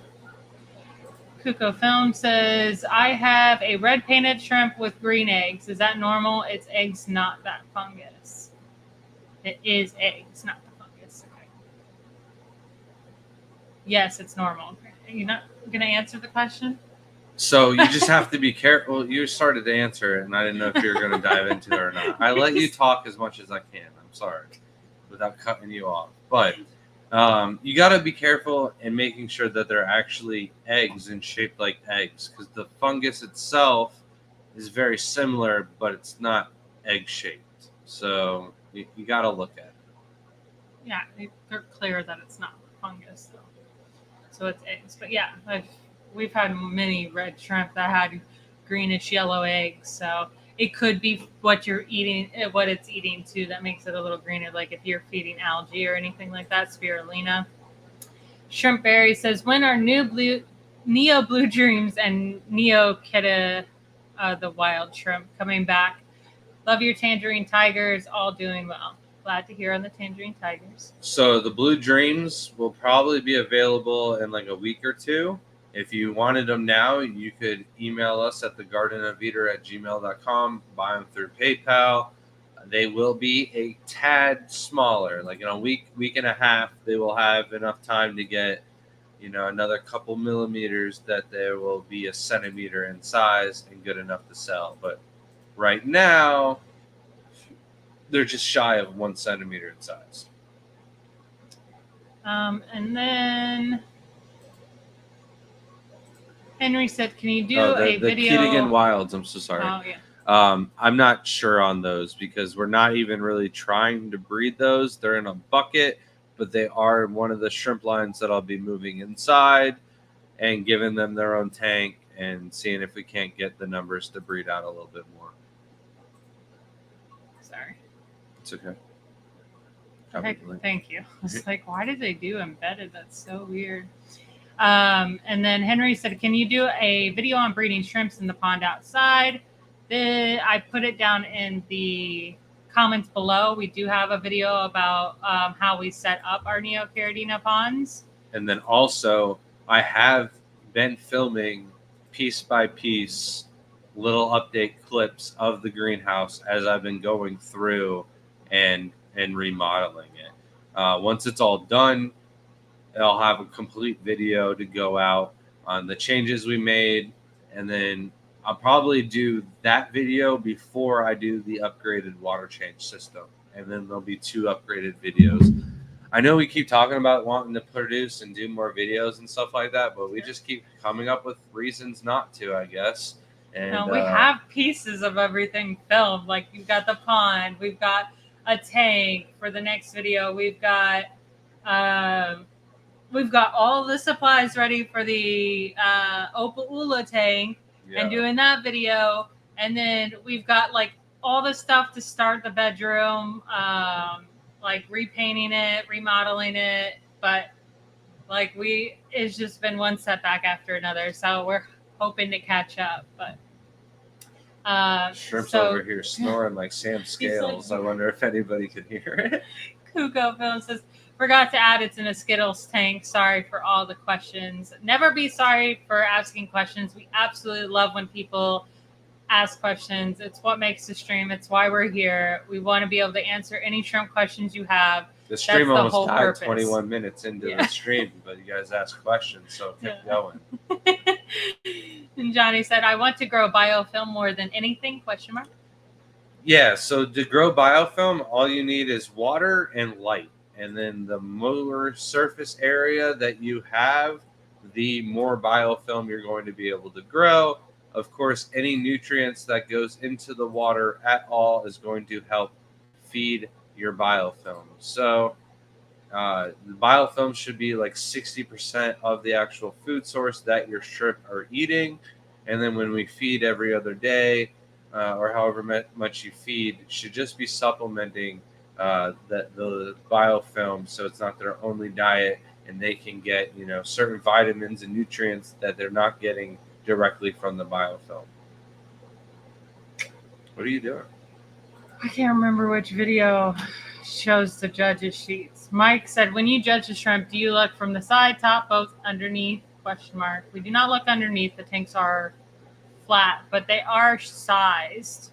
And well, to say that we don't look underneath the shrimp, we're definitely looking at the undercarriage of the shrimp, because if I can see the gills, if I can see certain appendages that you shouldn't be able to see because of the lack of shell, then you're definitely going to get points off. But you definitely look at the top of the shrimp and both sides of the shrimp, and make sure that they're all identical and look like they're twins and big old size.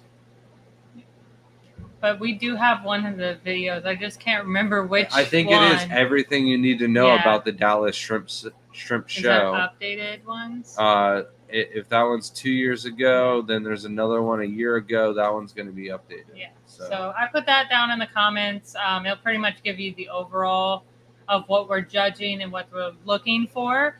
We'll make it much easier. It's just like when you enter any contest and you have like a criteria, you want to meet that as much as you can and don't worry about anything else. But sizing is the most, and color. So Coro says alcohol and acetone both evaporate completely and leave no residues or chemicals behind. Yeah, that's why we use it. Welcome in Ring Shrimp Farm. Oinky says, "What I do have in my life that's priceless, all of you. My friends who have guided me through a gazillion questions, fears, hesitation, and hope for a better life. Love to you both." Thank you, Oinky. Love you.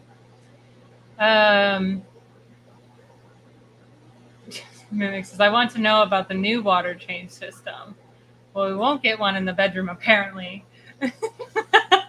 But we are getting one outside, so you will definitely be including that in the video. So all I'm basically doing for the water change system outside is I'm running a whole line of PVC pipe, all of them with their own T-valve, adjustable valves, so that way I can drain the tanks, and instead of using one hose in the backyard to fill up each of the ponds individually, I'll be able to fill them all up at once. And then instead of having one hose to drain all the ponds, we're going to get an extra 2 hoses, and I'll be able to hopefully drain all the ponds outside and fill them back up in one day rather than it taking me 3 days. And I'll also have more ponds out there. So that is the goal, is to have more and be even more efficient, and it all get done in less time. So I think 100 foot of PVC pipe is going to save me 2 days every 3 months. Is definitely worth the investment. Kuko says, "Make a video of the whole house. We'd watch 3 hours like a long blank podcast." So Nick Mann was at the house in February and did film for like two days. And the video hasn't been posted yet because it's probably going to be a 2+ hour video. And we didn't even film in the garage. The bedroom right now our bedroom only has 2 aquariums in it. When he came and did the video, I think there was like 46 in there. So a lot has changed, and we keep wanting to do a video, but at the same time, it's like, I want to finish this. I want to finish this. I want to finish this, but we should have done a video. I just thought Nick's video would come out, and then we'll do a video right after Nick's video to give you a look how much we've gotten done since the Aussie's been here, eh? Yeah, I can't even imagine. And they didn't even go like tank to tank. They were kind of like trying to do it a little bit, but then they were like, okay, this is a little overwhelming. I think we're done. So, and like, we barely even got to like where I kind of talk about my fish. So I can't even imagine someone trying to do like a full house tour of every single tank like that. It's just, it's overwhelming. But I think that we'll be able to do rack by rack, which is what we did before. What we do is usually like a wrap around of the house, like show you through and kind of like point some out to get you like to want to watch this rack, this rack, this rack, and see what's actually going on in them. And I also like just one day, no sound, or I'm so sorry, no actual voiceover or anything like that. We just do a 15-second clip of the tank, of every single tank in the house, and mash it all together for a video. Yeah, you have fun mashing that together. And then that's like what we play at Aquashella and stuff like that. Oh my gosh, that would be crazy behind us. Yeah. That'd be cool. You're right. Worth the work. Okay. We need a whole laptop for that memory. And you actually label each one. Get out of here. No. Absolutely. That's where I draw the line. Coro said, Grant, can you show us the terrapins right now on stream? Go. No. Just kidding. They're probably sleeping. They're sleeping on the I don't bottom. like to scare them. They're literally, they'll all huddle, all of them in the corner. They're so cute. I think I have a video of it. It's like, let me tell you about my best friend, because they're like cuddled together. They're so cute. And not only that, but I'm a huge germaphobe, and any chance of turtle water dripping on this couch, not a chance. XJX said, any advice on how to cure scuts on my shrimp? So I believe the best way is salt dips and remove all the molts. You could also try Paragard. It is a Seachem product, but I think the salt dips and the molts are the number one recommended solution to getting rid of this. But we've never had to deal with this problem, so I don't have any firsthand experience to help you out with. So Nathan said, have y'all put fish in the 55 you set up for angels? That's my favorite scape out of the 55s. Yeah, that's the Pseudomagil Gertrudii tank right now. And almost all those tanks have to be rescaped. We're redoing the 55s. I even mentioned that we might just... That tank doesn't need to be rescaped. No, not that one. Yeah, that one's fine. Nice. So if we sold all the Gertrudii, yeah, we could get some of Richard's angels in there. Yeah.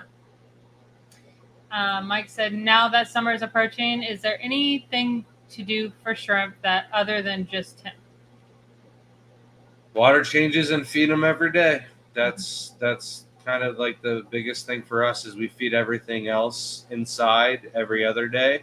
So I forget to feed the shrimp outside every day. And we can feed the shrimp outside every day because there's hundreds or thousands of shrimp in those ponds rather than, the 10-gallon tanks inside shouldn't be overdone.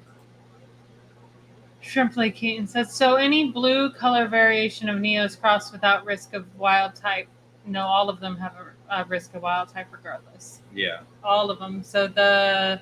Crossing two different lines of Neos that aren't from the exact same bloodline will create wilds 99% of the time. And blue dreams usually have most of the wilds because they're closer to that. Oh, you want to do that now? Yeah, we're running out of time. It's almost the end of the live stream. All right, so we're going to do this giveaway, hashtag 32K before I draw this. Last chance. She's hitting the refresh here in a second. Trying to share the right screen. There we go. And refresh. 53 entries.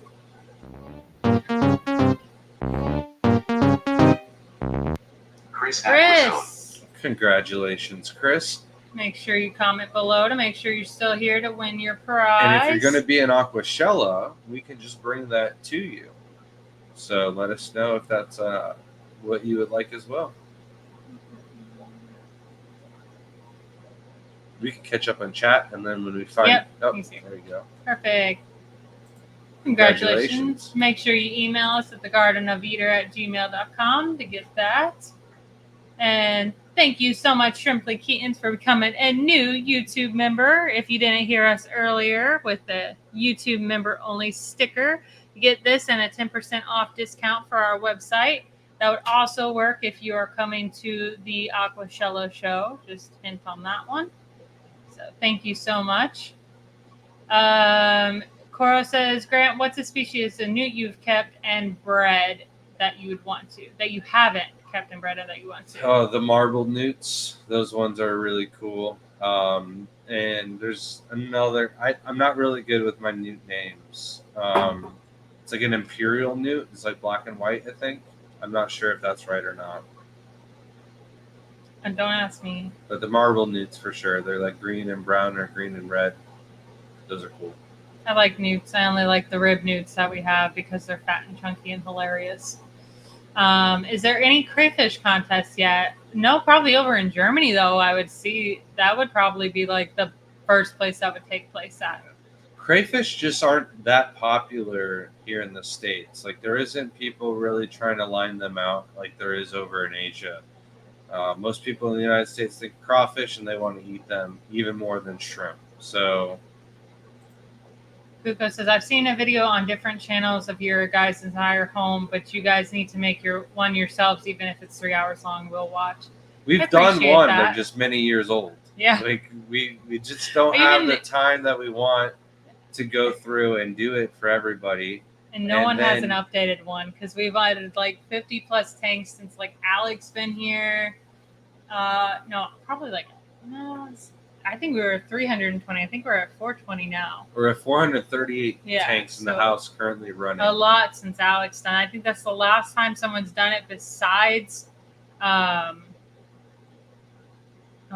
Keeping Fish Simple was here to do the video, but Jason. Like they hasn't been able to put it out. So like no one has even close to what we have because like our entire garage is now filled with tanks, and then the bedroom will be, so we'll be up to 500. I think LRB's live stream was probably the latest for video. But no, you're right. We need to do the video. We just need to clean the house and prep everything for our own channel instead of somebody else's for once. I got the hiccups.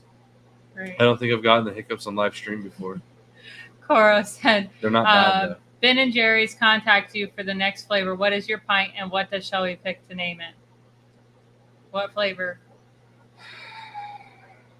Man, it's going to be mango something, like mango tango something. No, you're supposed to pick the flavor. Yeah, I'm supposed to pick the name. Oh, mango. I'm sorry. That's it? Just mango. Mango white chocolate or something? Mango white chocolate. You were... See, he picks Have like you the tried mango things and in the white world. chocolate I could before? not I name just them. picked my two favorite things. Like gross ginger picks. Listen, that's strike 2 for you today. One more, Shelby. One more. Nathan said, I remember when I joined the fish fam, nobody could shut me up. I was asking so many questions. You didn't name it. Coro said, how far off track can we get him? I named it. What was it? Nasty ginger pick. Welcome in, Jesse. Hope you're doing good. This is the one we're going to miss in October because they're doing something else. But the Aqua Expo in Coral Springs, Florida, they have it in October. It's the same weekend as the Keystone Clash, Richard. Oh, that's You're going to miss the Clash? Yep, that's what it is. Because you go to the Clash every year with us. You're part of the Floridian tribe that makes it up to there with us. So you're going to miss the Clash this year if you go to the Coral Springs show. We already told Coral Springs show that we're not going because we're going to the Clash. Nathan said, y'all have made me a better fish keeper. Before, I only cared about what I thought looked cool. And now I care about the health and fish tank, etc. I still keep what I think is cool / pretty, obviously. Yep. I'm glad. There's Richard, a lot of people that keep things, and it's like you could add simple things, not that expensive, without spending a lot of money, that would drastically increase the health and life of whatever you're keeping. And we like to share that with you guys. So hopefully you picked up a couple of them. Thanks, George. Welcome in. Richard said, Shelby, didn't Nick do a video of your tanks? No, he did not really. There's we went over 3 or 4 fish tanks. That's about it. Yeah, not because a lot. Grant was the star of the show, and then we did my silhouette. The star of the show is because we were going around the house, and I have somebody here from Australia that's never seen our stuff before, and he insisted that everything that I show him be on video for the first time. So it wasn't like I could go through and be like, hey, look at these, look at these, look at these, real quick. It was, no, check these out. And then he wanted to film each one to get the B-roll and stuff like that. So a normal tour where I can properly show everybody all the cool stuff takes like an hour or two usually. With Nick, took a couple days. So, well, thanks for joining us, Kalish. Have a good night, Chris. Christy said, "Can we use our 10% during a sale?" Yes, if it's one that is a discount code already, you can't stack discount codes, but you can use it on with our 10 plus 3. When we use that's most of our sales will go on. We'll buy 10, you get 3 free. Yes, you could use that when those are going on. Or if any shrimp are marked down on the website, those are also, you get an extra 10% off those prices as well. I've said, strap a camera to your dog so he can see what it's like from Shrimp's point of view. You don't want to see that because he's not even looking at the tank. So I'll tell you, it's a male dog that's not fixed. My backside the whole day. That is true. Coral said, mango, white chocolate, vomit. Nasty ginger. Likes it. Yeah, that's awful. That sounds disgusting. Throw some macadamia nuts in there. Okay. White chocolate macadamia nut, mango ice cream. No, mango macadamia nut would be a good combination. Throw the white chocolate. What's wrong with white chocolate and mango together? It's sweet compared to the mango. The mango is more of a rich taste. No, it's not. Mango's sweet. Stoney you don't said like mango. Mango, I'm not taking pineapple, flavor chocolate profiles from somebody that doesn't like one of the flavors. Get out of here. I will still eat it. It's just not that great. I don't know what I'm gonna have to do, but I'm gonna have to get some mangoes and dip them in white chocolate and try that. Because I'm telling you, we'll try that. It's gonna be better than the strawberries. All right. We actually have these George Japan blue double swords. That's like one of the guppies I've always kept, but it's like one of my favorite. Oinky said 2 weeks ago I just saw vampire shrimp in person for the first time. Dang, it's a mini lobster and it's tank next to a Neo shrimp tank with their delicate petite size. Yeah, I love vampire shrimp. They're really, really cool. Henry says that sounds tasty. Absolutely not. Cora said, I almost made a joke about adding the macadamia nuts because they go with white chocolate. How about mango, macadamia, and coffee? I'd probably drink that. That's way more gross than mango, macadamia, and white chocolate ice cream. Get out of here. Get out of here.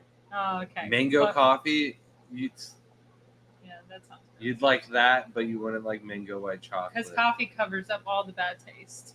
No, it doesn't. No. All right, we're caught up, so let's get to bed because I'm exhausted. The sun killed me. You're cooked, Mike. Thank you, everybody who donated and enjoyed the stream tonight. Everyone that participated asking us questions, we really appreciate it. Mango lime dark chocolate, apps, get out of here.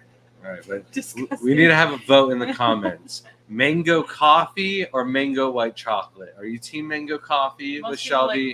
Are you team mango white chocolate with Grant? All right. We'll see you guys next week. Have a good one. End it, Shelby. Come on. You're way too slow.